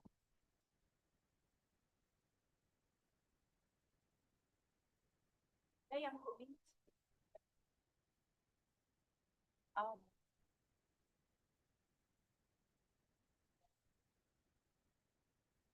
Okay, everyone, please gather to the tables. We will start the third session shortly.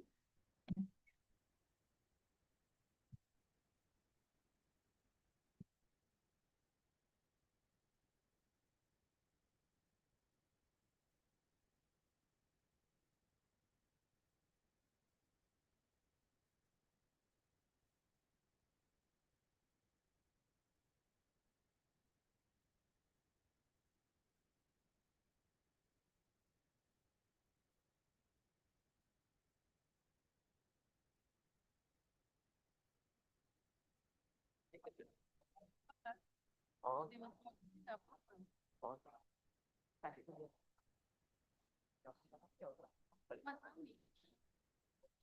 Very good school. Good school. Yeah. Iya, kayaknya dia bakal mesti dianterin.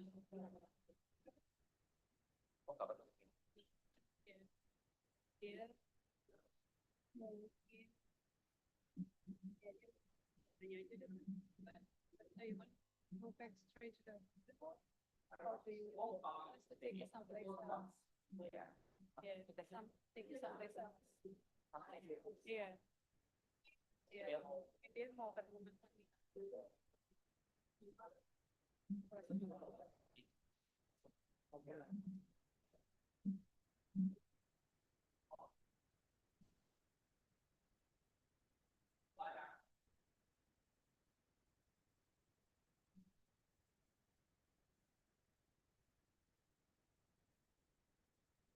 Yeah.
Yeah, I discussed it with him.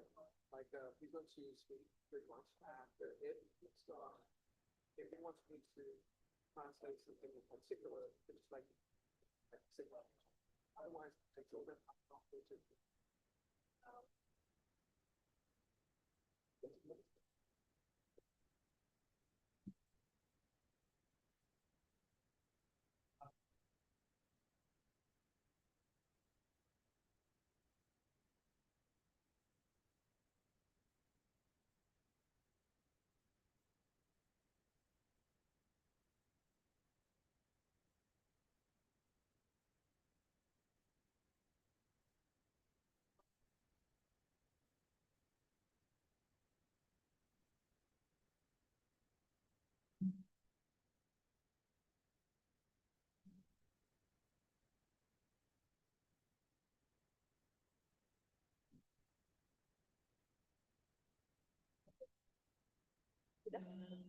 Kabarin aja kalau udah aman.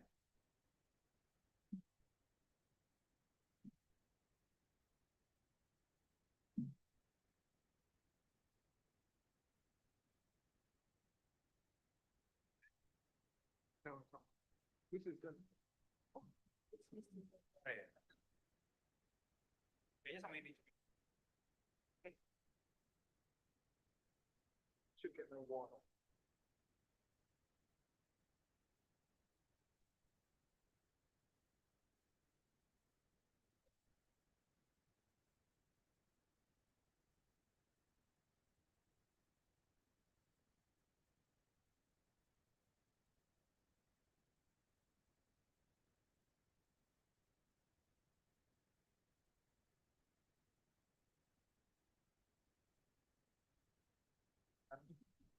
That's together.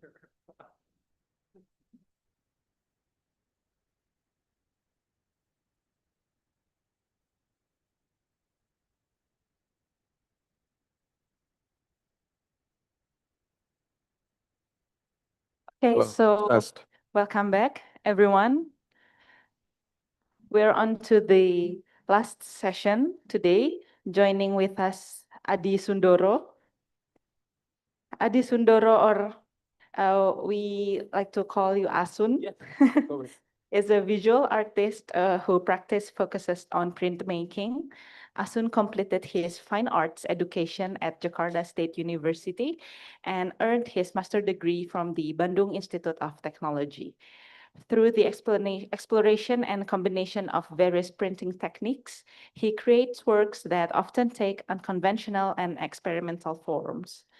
Drawing from everyday experiences, his practice examines social and political realities through process, material, and context, treating printmaking as both a technique and a conceptual approach. Okay, please welcome everyone, Adi Sundoro.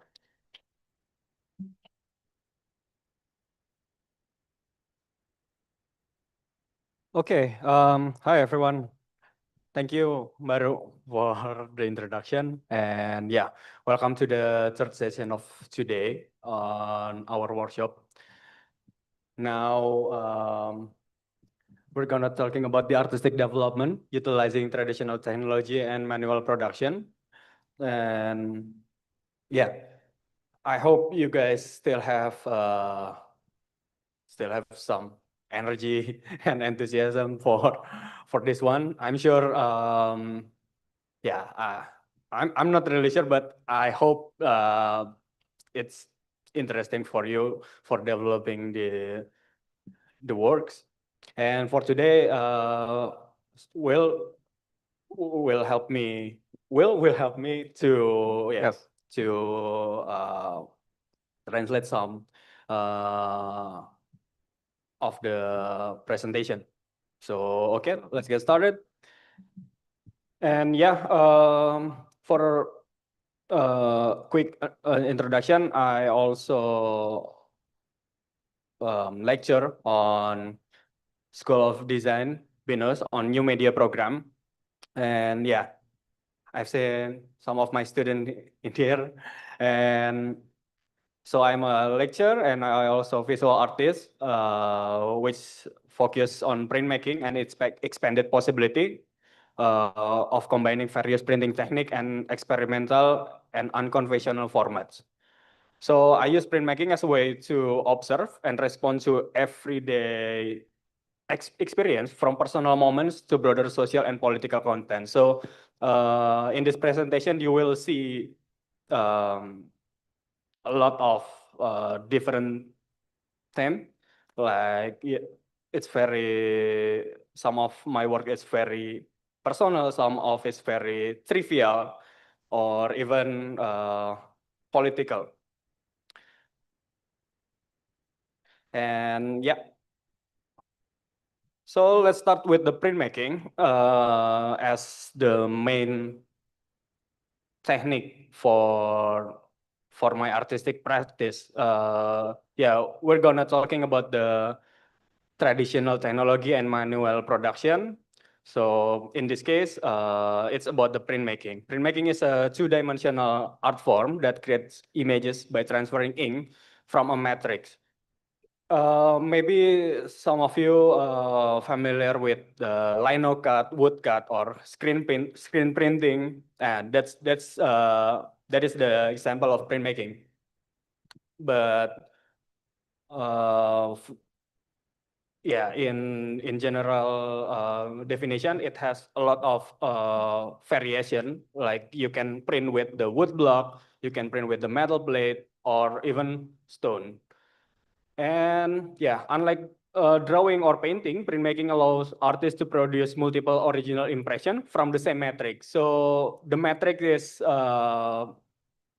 is the plate, the surface that you have to produce to create the prints. Each print is an edition, is considered as an authentic work of art. So printmaking works is basically multiple original. So you can have a lot of numbers of your prints, but all of them is still original, not reproduction. It's two different things. Okay, and this is various type of printmaking technique. The main technique is four. Like first one is intaglio. It's print what is below the surface. So intaglio, if you can, yeah, you guys have banknotes, right? Nah, the banknotes, if you see the very fine engraving graphic on there, it's produced by intaglio technique. And the relief print, it's print what is left on the original surface. It's very common, I think, and it's very easy to find, like stamp or even your fingerprint. Fingerprint is also part of the relief print. And after that, we have stencil.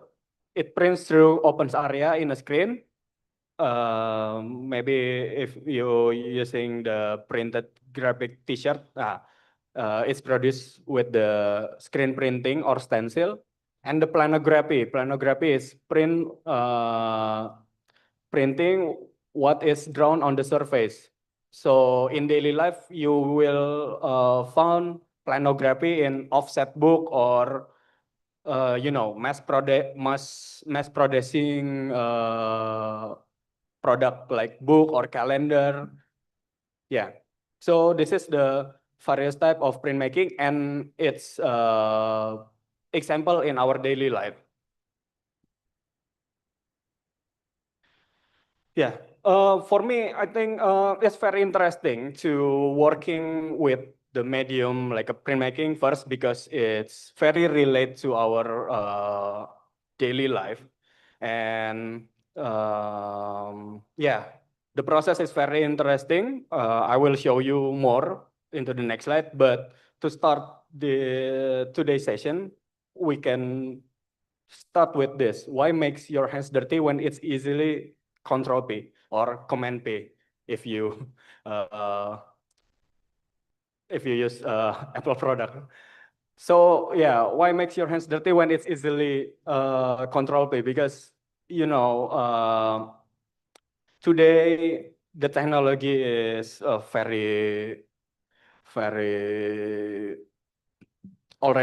developed, very fast. We can easily produce everything by computers using and software. computer software and using the digitalization. So yeah, why makes your hands dirty when it's easily Control P? Let's we find the answer from today's session. Okay. Yeah, just to be clear, the next slide I will share my previous project, which using printmaking as a medium, and maybe I will tell the background story and the concept about about that. And yeah, Mr. Will help me to translate. Elaborate. Elaborate, Yeah, yeah. explain more. Okay, let's start from a work from 10 years ago, almost 10 years ago. It's my work back in 2016. So as you can see, it's an installation made from hundreds of prints. And yeah, the title is Come Closer to the Sea. So because printmaking can be replicated, it can be repetitive. We can have a lot of edition. I think that is the interesting point to using print as a medium. So you can make installation like this with many image on there. And yeah, this work is about Indonesian maritime during 2016 when we have Ibu Bu Susi as Susi, the Minister the of Minister of Fishery. Fishery. Yeah. Fishery, yeah. If you look closely, each of the panel contains about the phenomena which we have in 2016 or 2015. You can see the policy from the government about the exploding the illegal boat of fishing or fisherman activity and the others. Do you want to explain more about what's going on at the Yeah. time? So I don't know if you guys are familiar with the previous Minister of Fishery, but she's a very sort of like hard woman, and one of her policies is if you've got illegal fishing boats that are not from Indonesia, for instance, what she would do is she would torpedo them. Yeah. And like destroy them. And this makes like because it's like the area of fishing in Indonesia is exclusive for the fishers in Indonesia. And so her policy made it possible for the fishers in Indonesia to have sort of like less competition from illegal fishers and the such. And what he did was he incorporated some of her policies into his artwork, and by printing it in this number of prints and then combining them into a big sort of like art form. I think what he was trying to say is how he feels about the policy of the Indonesian sea in general at the time, right? 10 years ago. Yeah. Okay. And yeah, that's why the title is Come Closer to the Sea, because you need to look closely to the artwork to get the details and get the context of what's going on there. And yeah, because like I said before, we can make a repetitive work from this. So I'm using some of the matrix or the plates, but I print it in variation of blue color. So when we arrange into the big installation, yeah, you can see the tone is, I'm trying to representing the tone of the sea.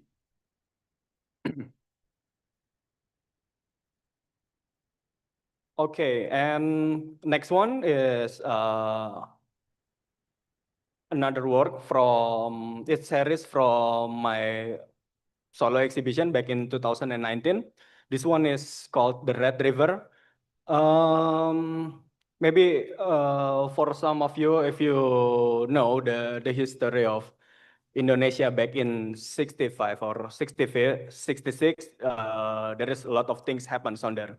And this one is try to representing the moment near the Bengawan Solo River in Central Java. Yeah, it says when some people say the river turns Do you want me to help? Yeah, yeah. So back in 65, 66, there's a lot of political turmoil in Indonesia. There's a revolution and so on and so forth. And a lot of innocent people were killed. And to the point where in some areas in Indonesia, like in this case here, is in the Bengawan River, which is near Solo, if you know the city of Solo. The rivers turn red. People say that at the time the rivers turn red because of the victims of the slaughter of people and so on and so forth. So it's a really dark period of time in Indonesia politically and as a nation. And so he represents the tragedy and the dark times of that era by creating this artwork, which is Yeah. using the screen printing. So yeah, if you look closely on the part on top part of the installation, you can see the white lines. So it's made from white ink of screen printing. So also with the image of the body, it's actually I'm using white ink to print on the fabric, but I kind of play with the simple science using the capillarity of water, especially the colored water. So moment by moment, the white on white printing on my fabric, it turns into red, and the graphic can visible. Yeah, I'm trying to represent the situation of the river, which at the verse the river is it's kind of normal like usual river, but because a lot of tragedy happens on the river, yeah, by the time some of the part of the river turns into the red. Yeah, this is what I am trying to represent on this work. Also, next work, it's another installation using the printing. And it's also part of my solo exhibition, same as the Red River. This one is called Behind the Fishes. Yeah, maybe you can see the pattern of my works. I always using small prints and arrange it into big installation. And for this one, I'm trying to tell the audience of my work about, yeah, it's still the same about the situation that happened the in tragedy. Yeah. So 65. the situation and the historical events during that time is very gruesome. Like with the previous one, where the rivers turn red because of the bodies and the blood and so on and so forth. This one, like there's also tales of when fishermen catches fish in the river at the time. Sometimes they would find smaller body parts of the victims of the slaughter inside of the fish, and this is a gruesome thing, but obviously it's something that something that you cannot forget, something in the past that had happened, and its significance is represented in artwork like this, and represented in the print here. Okay. So this is for the details, and yeah, it's actually a print of face, but on the back side, I print a lot of variation of a finger. So yeah, I hope the audience can get the eerie moments of the real situation, and presenting it with the installation using the fishing hook. Fishing hook, yeah, yeah. Yeah, it's to get a better representation of the situation that happens during that time. Okay, now we move to my recent series of my works. It's called Seri Bungkus Gorengan. I assume you guys familiar with gorengan, the street food. Right. So, in case some of you are not familiar with this, not phenomenon, but this part of the Indonesian culture, in Indonesia, there are plenty of vendors that pretty much sells food that are fried on the side of the street, and it's common. It's a common thing to know or to be found that when they are selling these these fried stuff, they use used paper, right? Paper, yeah. Which they would get from vendors who provide them these, which you will see in a moment. But there's sort of like a common thing where people would find certain types of documents being used on these food, and this is part of what he's trying to do. Like, can you? Yeah. Yeah, maybe I will share a story about why I start this series. So back in 2022, there is a day when, yeah, I supposed to cooking for that day for my dinner, but I end up to buy gorengan. But well, it's not actually gorengan, but if you know the bootleg of fried chicken, you know, I call it kendor, kentake dorong. maybe it makes sense for you. Yeah. One day I bought that kind of food and I realized I have something inside my food wrapper. When I open it, it's an identity of it's a photocopy of identity of a woman. Yeah, because I can see very clearly the KTP of her inside my gorengan wrapper. And yeah, I'm very curious because I can see her address. I know where it is, which part of Jakarta area, and yeah, I'm very curious why her data is end up on my Kentucky dorong wrapper, on my gorengan wrapper. So yeah, because nowadays we are very easy to access that kind of information. I try to check the name on website and Instagram, and I found I found the person, and yeah, luckily she's still alive. Well, and I can see her slice of life on the Instagram account. So yeah, I think it's the phenomenon is very interesting for me. I mean, yeah, it's interesting, but it's not in a good way maybe, because in nowadays situation where you can find many information through the internet, yeah, you can get anything, but it's very contradictive with the situation what happens on the street with your own data. Yeah, that's true. I mean, like the fact that you could look up anyone on the internet based on things like your name, your birth date, and the such, and these are data that are supposed to be kept very private and kept a secret and so on. That someone's full data, someone who's still alive, that you can use the data for pretty much anything. That their data was found on a wrapper of a fried chicken is something that's kind of extraordinary in a sad way, I guess.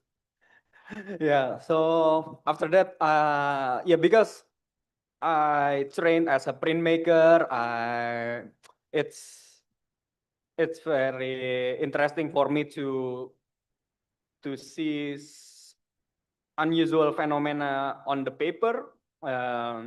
So the next thing that I do is I collect more gorengan wrapper. I buy it from the market, I buy from it e-commerce, and when it's arrived at my home, I check one by one on them, and I found a lot of treasure on there. I found family certificate. I found bank book.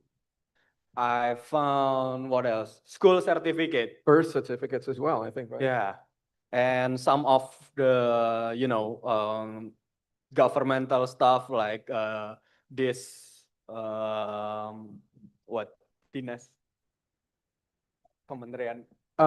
Government or public office documents. Yeah, yeah, something like that. Yeah. Some things that are supposed to be like what do you call it? A secret. It's something Secret, yeah, that's it's supposed to be confidential. confidential. Yeah, because I can see the number of the project of the from that governmental documents, and yeah, it's very interesting. So, sensitive information. Right? yeah. So what I'm doing next, as a printmaking artist, I thinking to, represent this phenomena through my works. And after I collecting the printed documents, I sort all of them into some of the category. Like for example, this one is the category for photo and graphic. Yeah, I collecting a lot of student photo from school certificate, and I think also some of the logo from the governmental office. Yeah, like this. And I reprint them. I make the new version of gorengan wrapper and presenting it in kind of important artifact in museum. Yeah, just to represent if our data is really important. Yeah, it is valuable, right? So Yep. you're placing back the value of what is being used as a wrapper as if it is a treasure because you feel that this is valuable. Yeah. Oh yeah, this is for you if you're not familiar with the gorengan. So Indonesian street food. yeah. Oh, I'm craving one now. And yeah, this is the real phenomena that we as an Indonesian, maybe after this you will get your treasure on your gorengan wrapper. Not only ordinary people like me, even our former ministry, the Ibu Susi, also her data is also leaked on the gorengan wrapper. And yeah, to give you some information, there is some villages in West Java are known as gorengan wrapper producer. So many ibu-ibu on this village every day they making folding and gluing the gorengan wrapper. And I think for them it is not important about the content because they have target to create as many as they can in a day, right? It's more Yes. like economic things. Yeah, I mean, they don't really sort the data. They don't really think about, oh, this sounds important. Maybe I shouldn't use it as a wrapper. I Yeah. guess they just like how many we have to do today, and that's what they pretty much do. Yeah. If this ibu-ibu, yeah, let's say she can produce maybe 1,000 in a day, maybe if I'm in her position, maybe I can only produce 50 or 100 in a day because I must be, We would look at every yeah, single yeah, one. we of will them. look. Yeah. Oh, what is this? Oh, whose school certificate is this? Yeah. And this one is still development of the gorengan wrapper series, but for this one, it's the wall piece version of that. It's called Belantara Data. Belantara means forest or jungle. Forest, yeah, wilderness. Yeah. Yeah. So yeah, this is the detail. It's actually the same, but I'm trying to play with the colors, the combination. So somehow it's look like a glitch. Yeah, because this work it's talking about the data, and I think this kind of visual representation is fit enough to to representing it. So this is kind of my process on the production of the work. Like the first one, I collect or buy the ready-made gorengan wrappers. I found the surprise, and I scan every single of what I found on there.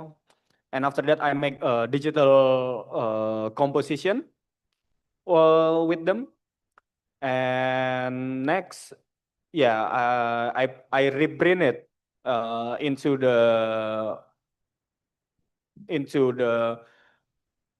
properly paper for making the artwork, and yeah, continue with the construction like folding and gluing, and after that the final presentation.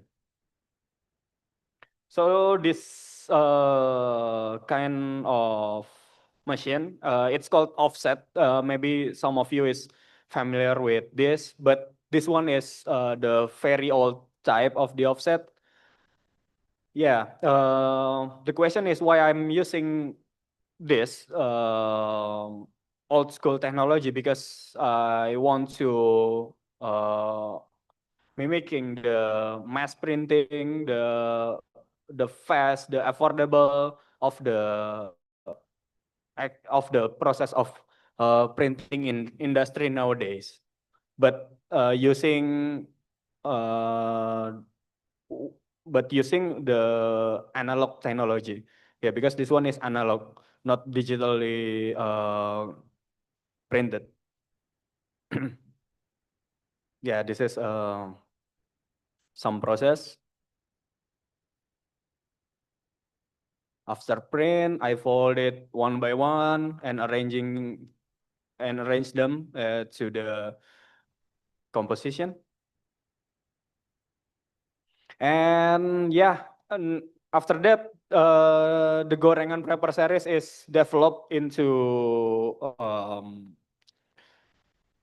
another form of the work, which is children art space in here in Museum Macan. I think it's already a year ago. Yeah, it's open in around May last year. Yeah.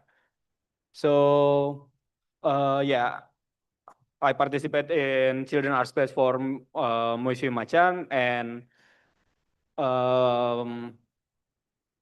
yeah, this is the installation map. Do you want to Yeah. explain a bit the difference between Mm. like how is it connected from before? Because Yes. this is still using the same type Type of like wrapping, right? The bag. Yes. Yeah. So for this children art space, I'm using the gorengan wrapper as a form to archiving the idea or the dream of the audience. The audience is actually the citizen, right? So yeah, they can put everything about the city into the gorengan wrapper and put it as archive. So that's why it's called bureau. I would say that, like, for instance, before the sensitive information, like the data that's very important and valuable for people, are found in these like wrappers and bags. And so, in some way, the wrappers had become like a vessel for information that is important, as like a form of archive. And like this time around, he takes it further by making it as the actual thing from the start. So, deliberately making the wrappers itself as like a vessel for information and archiving by the kids, I think, right? Is that? Yeah. And yeah, this is the installation view from the gorengan bureau. as you can see on the right side, there is some shelf for you to put your gorengan wrapper, and on the left side, the blue grid is actually a map where you can create your own map about the city.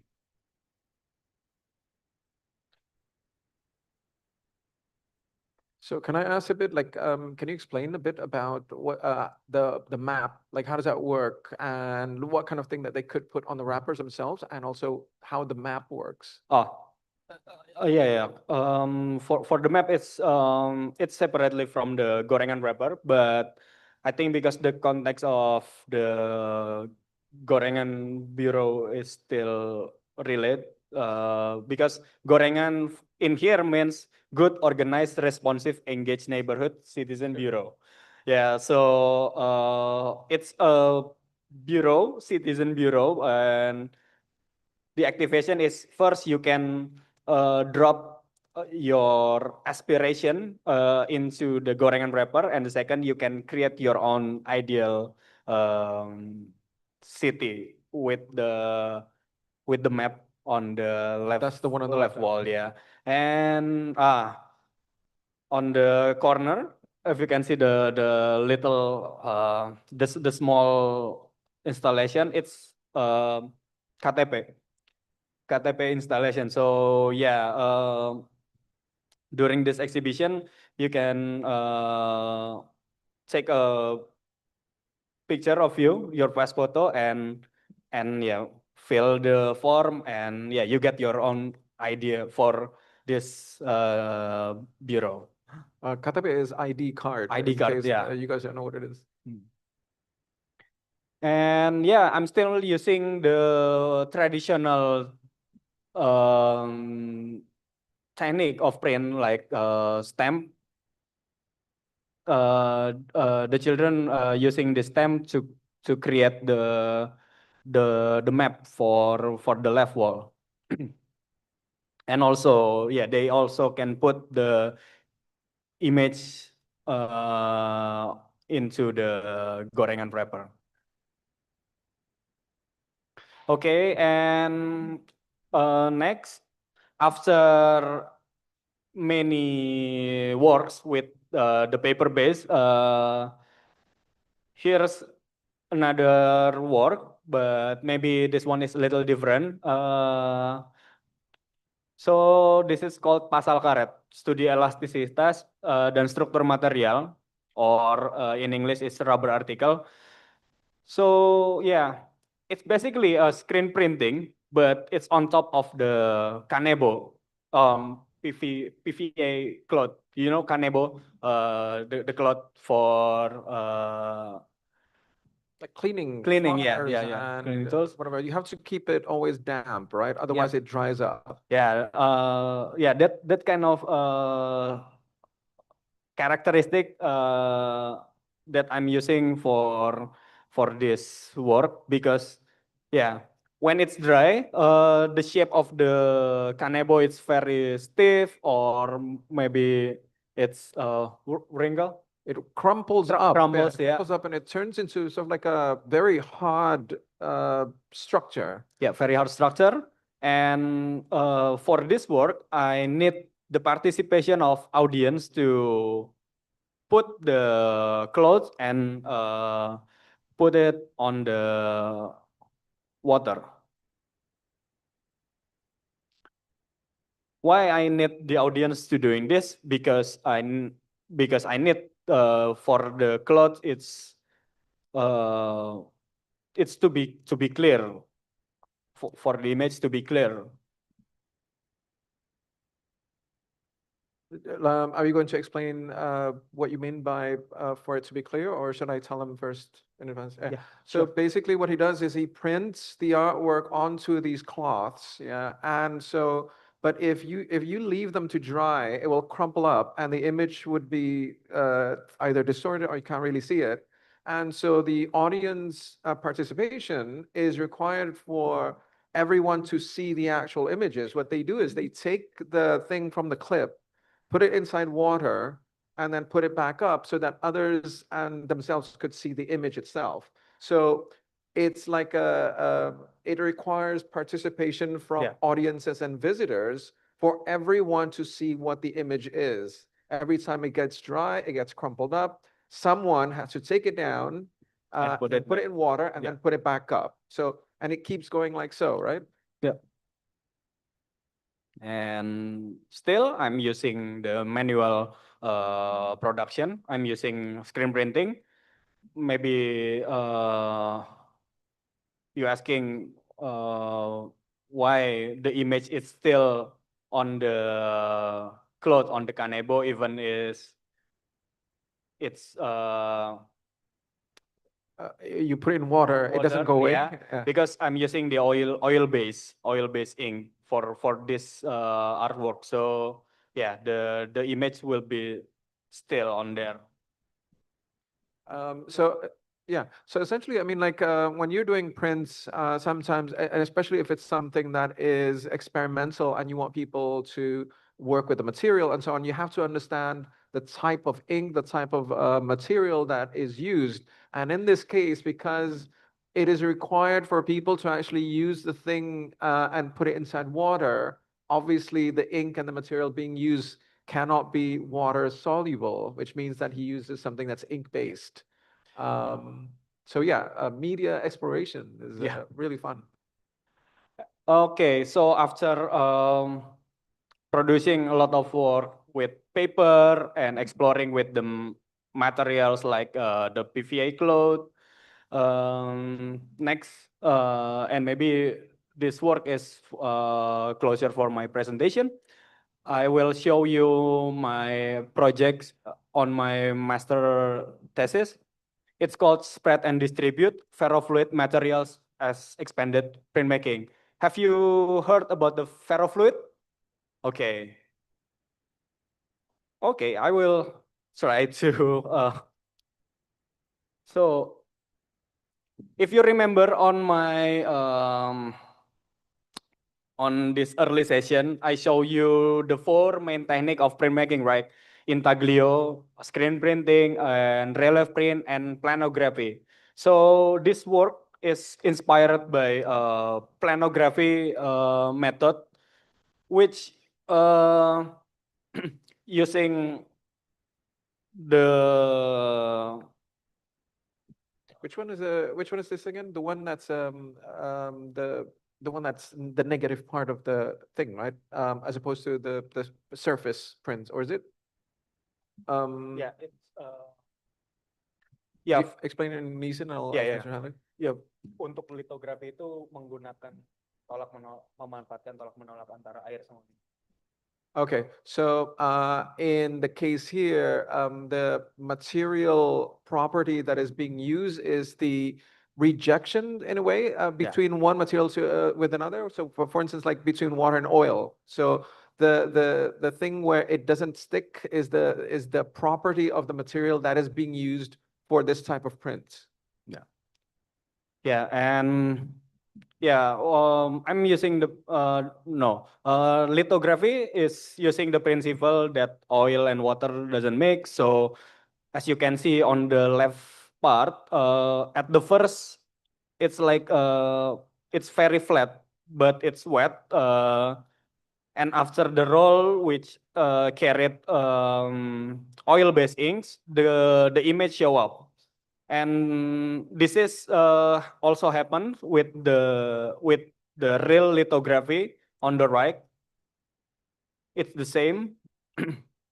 So it's like a flat surface, but magically when you roll up an ink on top of there, yeah, some of the area receive your oil-based ink. So this kind of process, I think it's very interesting and catch my attention in material exploration. So yeah, I'm thinking to make this kind of work. Yeah, I know maybe it's too complicated to realize, but since we are an artist, so why not we just draw it and imagine it? Maybe it could happen. So this is the early stage or early idea of the spread and distribute work. The utilization of a working process in printmaking, especially lithography, regarding the overlap of information dissemination through kinetic machinal work. So I'm thinking about to make screen like our LED screen, which can display some information, but using the stone for the lithography. Got it? So, yeah. So instead of, like, for instance, a monitor, it uses tiny particles of lead or what is it called? LCD or LCD or LED and such, LED, yeah. in order for it to display things like text and images and so on and so forth. What he wants to do, as I understand it, he wants to do something like that, but instead of digital, he wants to use ink and stone, which is kind of cool, like the principle of it. Yeah. So like this, but yeah, it's a very early idea for this project. And after that, I trying to, write down some the aesthetic issue and the artistic issue about this. So the topic of this work is in the rapid flow of information distribution today. In this internet era, how capable are humans to follow, understand, and process the information they receive on their personal device every day? So yeah, that's another main idea for this. And can I using printmaking to develop more innovative art medium, and yeah, to realize this project, because I realize this one is too hard, because yeah, I'm just artist. I only know how to draw, but I don't know how to make the machine or the installation or any electrical technical stuff. So I have another imagination about how if I make living inks or moving inks. So the one that comes through my mind about these things is the Venom, the fictional character from the Marvel. You know Venom, right? Venom, Because yeah. you've seen the films. Yeah, okay. Yeah, because he's a kind of alien parasite, and the Like original living symbiote and symbiote, yeah, and the original form is kind of moving gooey liquid. and Yes. semi-fluid. Yeah. It led me to another question. Can we make Venom? Can we make or fabricating the Venom in real life? And the answer is yes, but it's not real Venom, but it's Not more like alien either. yeah, it's more like ya paling mendekati. Yeah, we can't really find a symbiote or an alien to produce something like this, obviously. So what we do is, or he did, was find something that's close enough in nature, in the way it works, to what he wants to get, which is something that is liquid but also solid in a way, and using something to simulate the ways of how it's like a semi-liquid, semi-solid, and such. But we'll see. Yeah. And yeah, I found a material called ferrofluid, which is actually a liquid magnet. So this things is already found in 1963. NASA using it to deliver the gasoline for the rocket. So in the zero gravity situation, the gasoline still can be distributed well inside the rocket. Yeah, it's basically a fluid magnet. It's super tiny particles of magnet, Yes, right? it's studies of nanotechnology. And yeah, I found the formula for the ferrofluid, but unfortunately, these things is very expensive first, and the real ferrofluid you can only find, I think the nearest is in the Europe. And at the moment, I really need it very fast because of because the deadline of my project. And so the alternative is I'm making my own ferrofluid. I do the DIY ferrofluid using that formula, which I will not explain you in here. But yeah, I do the DIY ferrofluid. Yeah, this is the several trials that I did.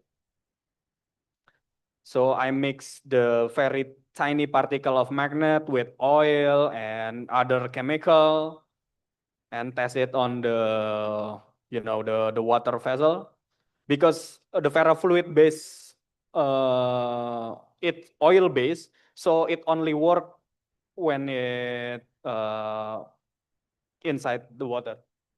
Okay. So, because of the whole one thing expels another thing, right? Yeah. Okay. Yeah, the same principle. Yeah, it's also inspired by the lithographic process before. And this is the small prototypes. Yeah, it's look like a caterpillar. And this is inside water. This is inside container. Inside the container water, yeah. So yeah, after I'm doing this, okay, I think I can make an artwork, yeah, which has moving. That's so weird. Yeah, it's very weird, I know.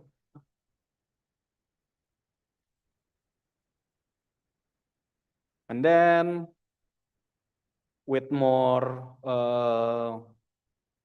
complicated pattern with the magnet that we use for this must be strong. We use sorry, I forget the type of the magnet, but it's really strong magnet. So the ferrofluid can react with the pattern. And yeah, after that I terpaksa. He had to. Yeah. I terpaksa. I had to learn about the mechanical system, of course, with a lot of help from friends, because I'm not, I don't understand about the mechanical system. So one of my friend teaching me during this project to create the system. So I don't need to use my own hands in the gallery when I display this work. It's like funny you tried all this because you wanted to avoid doing something with electronics. Yeah. And then you ended up making them with electronics anyway. Yeah. Yeah, I think every invention is start from the laziness. Right? Yeah. So as you can see on the bottom right, the magnet have visual or text shared, which it's the final of the pattern. And so yeah, please see, this is the final work of my project.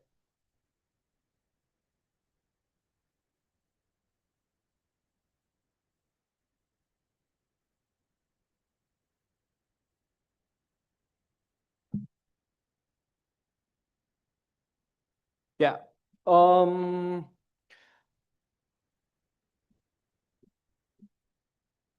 Yeah, so this is how it works. The ferrofluid is attract with the pattern, the magnet pattern on the back, and the magnet is connect with the mechanical system. So yeah, the ferrofluid things can, you know,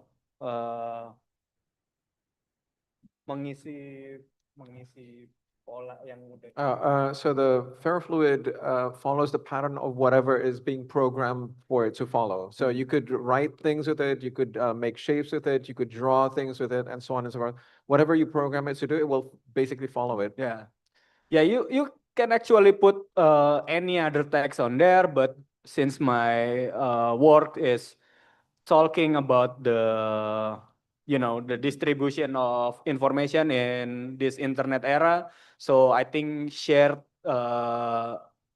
became a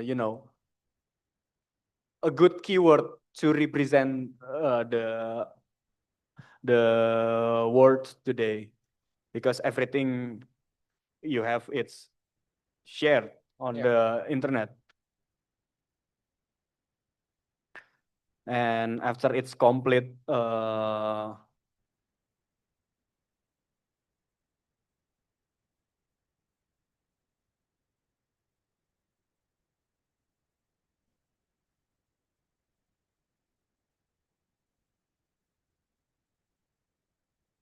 yeah, after it's complete, it's breakdown and uh, it's on loop. Yeah. Yeah.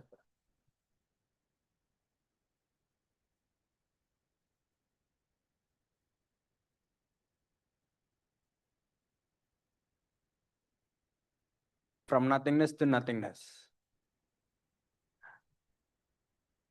And yeah, so this is the full installation of the works. That's the black box on the center is the installation that contains the ferrofluid. On the back side, as you can see, it's kind of capturing moment from nothingness, and it's developed little by little into the word shared, and after that it's Goes back to nothing. go back to nothing. Yeah. How long is the circle? Is the cycle? Same as this. I forget how many minutes. Around 3 minutes. Around 3 minutes. Yeah. So yeah, I think that's all what I have for today. So back to this question. So why makes your hands dirty when it's easily control P? Yeah, I think because in my experience, I found it's very interesting because when you focus with your art medium or your medium in making something, you can explore into many way from the from the very weird ferrofluid uh, or the phenomena in gorengan wrapper. You can working with the paper, you can working with the fabric, you can working with machine. The types of ink, the types of paint that you use is all very, there's a lot of things that you could explore, right? Yeah. The paper stock, the type of fabric, Yep. how you use like the fish hooks and the stuff. Yeah. And yeah, specifically in prints, because we work with a lot of material like wood or stone or I think you use metal as well, right? metal. Yeah. So the intersection to other discipline is very it's a lot of possibility that you can do with the manual technique, Yeah. with the analog technique. And I think that when like for instance the one that you did with the Red River, where you put the fabric and using the property of the fabric in order to capture the red, which is something that you're using the nature of the material in order Yeah. to get what you want, and then coming up with something that's you plan to get, but also something that you don't fully sort of like, I'm not going to make it exactly like this, but it's the way it behaves that makes it work, right? Yeah. Yeah. So I think this is end of my session. Thank you for listening. I hope, yeah, I hope you enjoy Do we have and like get inspired. do we have a, is that it? Or do you Q&A? have a Q&A? Yeah. Do you guys have any questions? Anyone? Yeah, I think I'm not really, detailed with my presentation. Maybe I missed something, or yeah, please, if you have any question. Any questions, guys? No? No? Okay. Well, I think for closing, I would say that I don't know how many of you are. Oh, okay.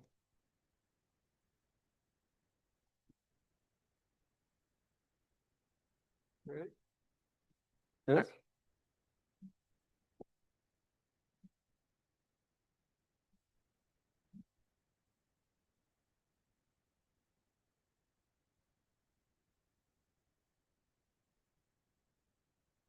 Or you've got a question? I got a question. Okay. So, Mas Asun, can we can we see the artwork, I mean the page, the slides? Can we Which one? page, maybe the one with the blueprint of this artwork, the blueprint of this artwork? The machine, the thing. Yeah, Oh. the machine. You mean this one? Right. No, not that one, but maybe the one with the methods, the one that, With the magnets. right. So how do you, right, I think I know. This one? right. So how you finally how do you decide that you need to build this machine again? Okay. Because it's not in, I'm not sure if I follow the whole session, but do you decide from the start that you are going to make this machine, or? Okay. Yeah. I'm not decided to make this. So this system, it's happened after I know that I need, fully control with the magnetic pattern. So what I'm thinking, and I'm, what I'm thinking is how the magnet pattern can be moved up and down to make a distribution on the ferrofluid, and it also can move maju mundur. Going back and forth. Going back and also forth and up and down. Yeah. So to give it a three-dimensional note, right? yeah, because using this material, ferrofluid, first you need to have magnetic the very strong configuration to create the reaction, to attract the material itself, but also you need to make it move away to stop the reaction. So yeah, what I'm thinking is I need to create some system which can help me to move the magnetic pattern up and down and Back and forth. back and forth. Yeah. And Yeah, because in my experiment, I'm only using my hands, right. and yeah, it's impossible for me to do in gallery to show it Right. the work with my hands. Yeah.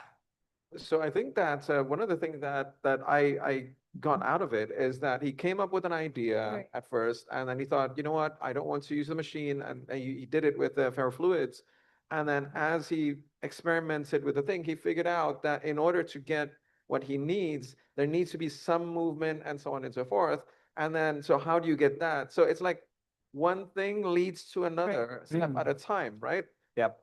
Yeah. Wonderful. Seperti itu. Wonderful. Experiments. Is there any more question from? I think there's a question online. Oh, There's a question. question. There's a question online. Awesome. Use the mic. We have online participants. Let me read the thing online first, yeah? Okay. There's So- a question. Yeah, let me read it. All right. Okay, so have you ever experienced a burnout or boredom with printmaking, and how did you rediscover your inspiration? And if not, how do you keep your practice evolving? Do you ever get bored? Basically, do you ever Of get bored course. of printing? Yeah, of course. But luckily, printmaking offers you a lot of variation. You can, you can working with many of substrate. Like one time you can using paper, one time you can using fabric, or even making something like this. But you also can try another technique. Like there is so many sub technique in the print itself. Yeah, like the one, like the old photography technique. I think it's also part of the printmaking. So when you get bored with your own drawing, you can just simple capture a photo and print it as a old photography method, for example. And then use that as the And then basis use of that. your art. And yeah, I think many things. But of course, at some point, I do have boredom for doing this many times.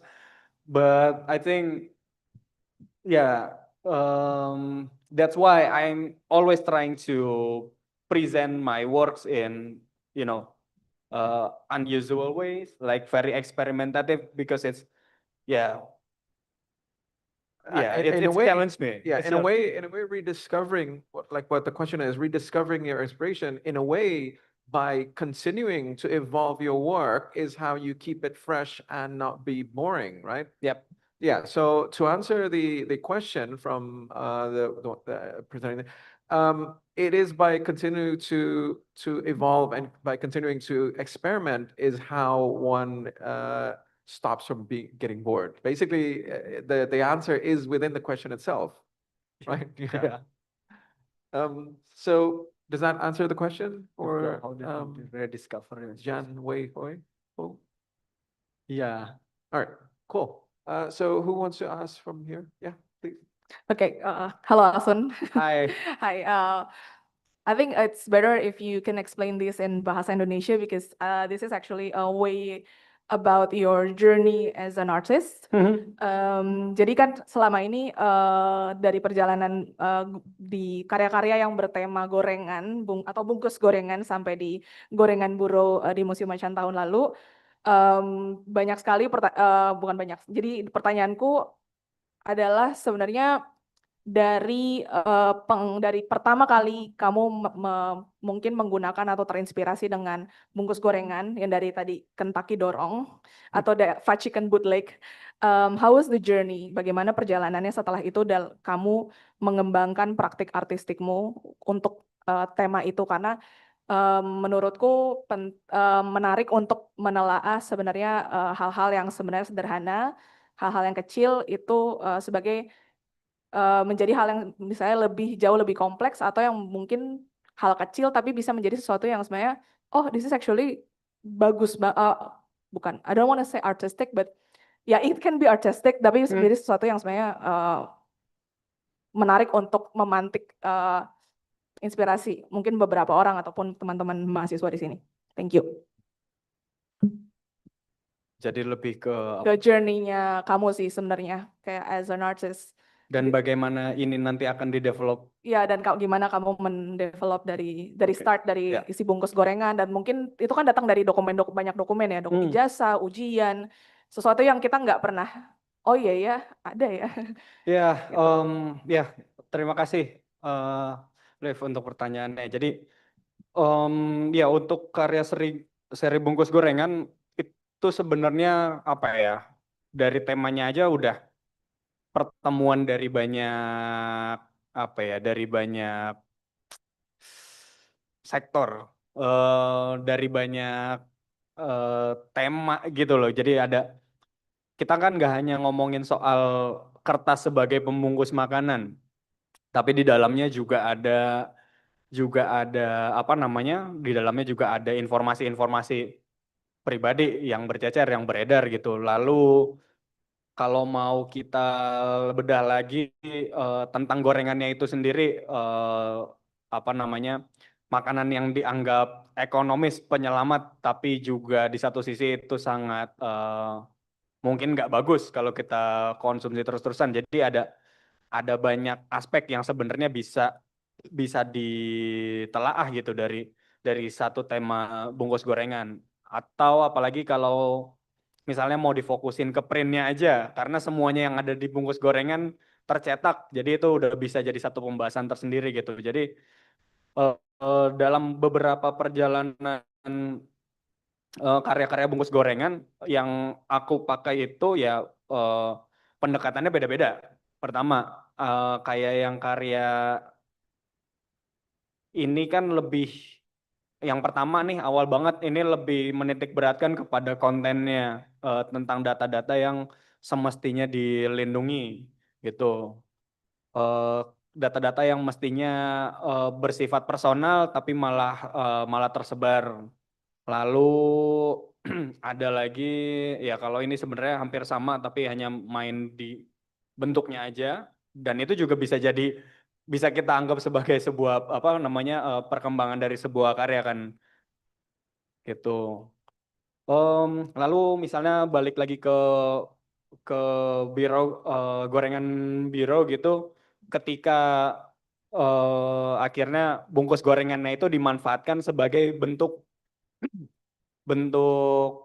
archiving gitu, menggantikan kertas-kertas atau folder-folder yang biasanya ada di arsip database gitu. Jadi ya karena kita udah terbiasa sama harta karun dibungkus gorengan, ya kenapa enggak sekalian aja bungkus gorengannya kita pakai untuk apa namanya ya, untuk menyimpan arsipnya itu sendiri kayak gitu sih.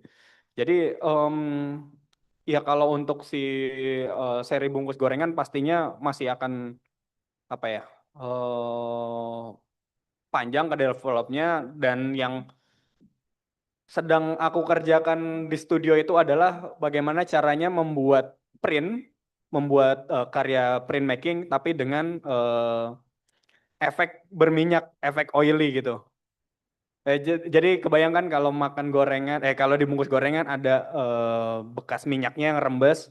Nah, sekarang aku lagi develop gimana caranya bisa bikin print tapi punya tekstur, punya appearance kayak gitu, visual kayak gitu. Itu sih. Jadi itu kan ya aspek kecil yang bisa dikembangin. Ya, seperti itulah. Oke, ditunggu. Ditunggu. Ditunggu. Should I translate all that? Yeah, that's it. Thank you. Should I translate all that as well?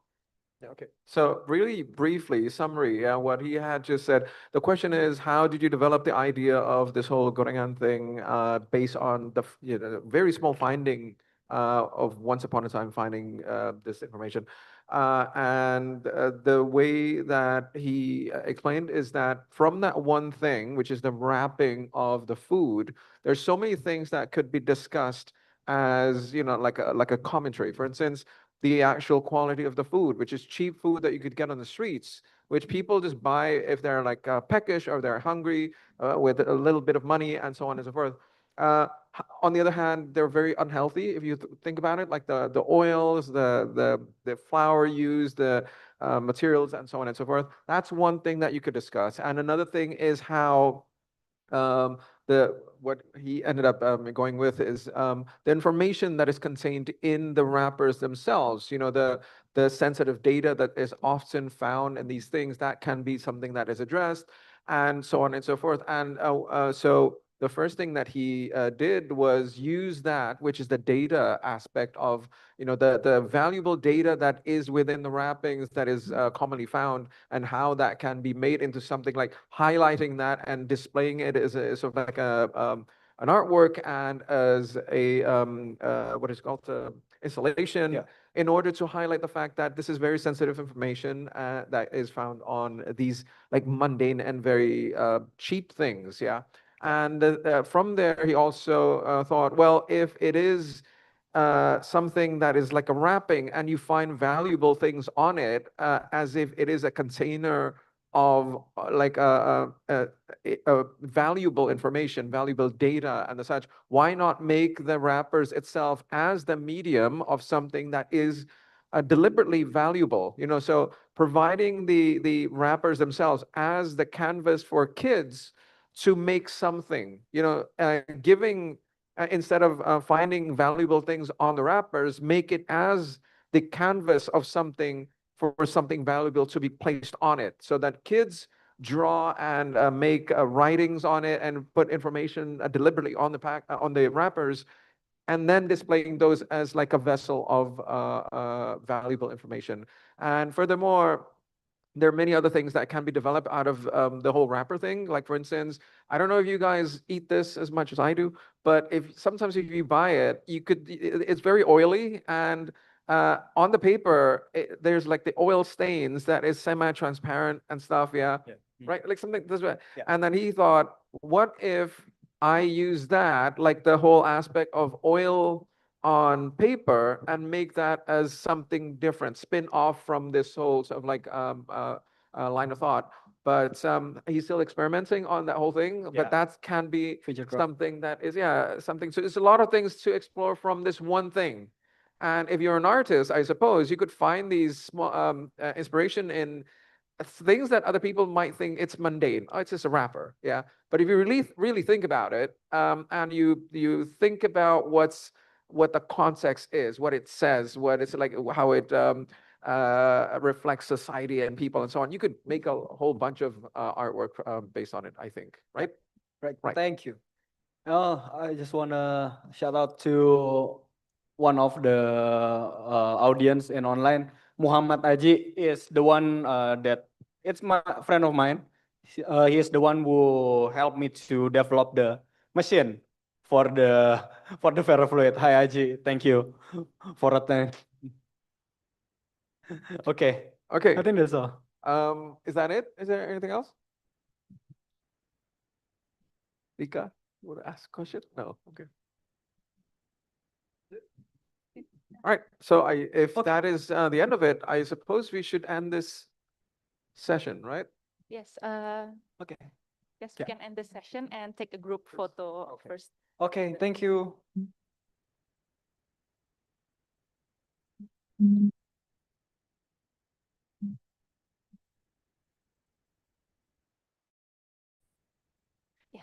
Terima kasih, Mas Asun. A very big thank you to Mas Asun, Ayu Utami, and also Professor Elsie. Before we wrap up, we would like to take a group photo first. Everyone di sebelah sini.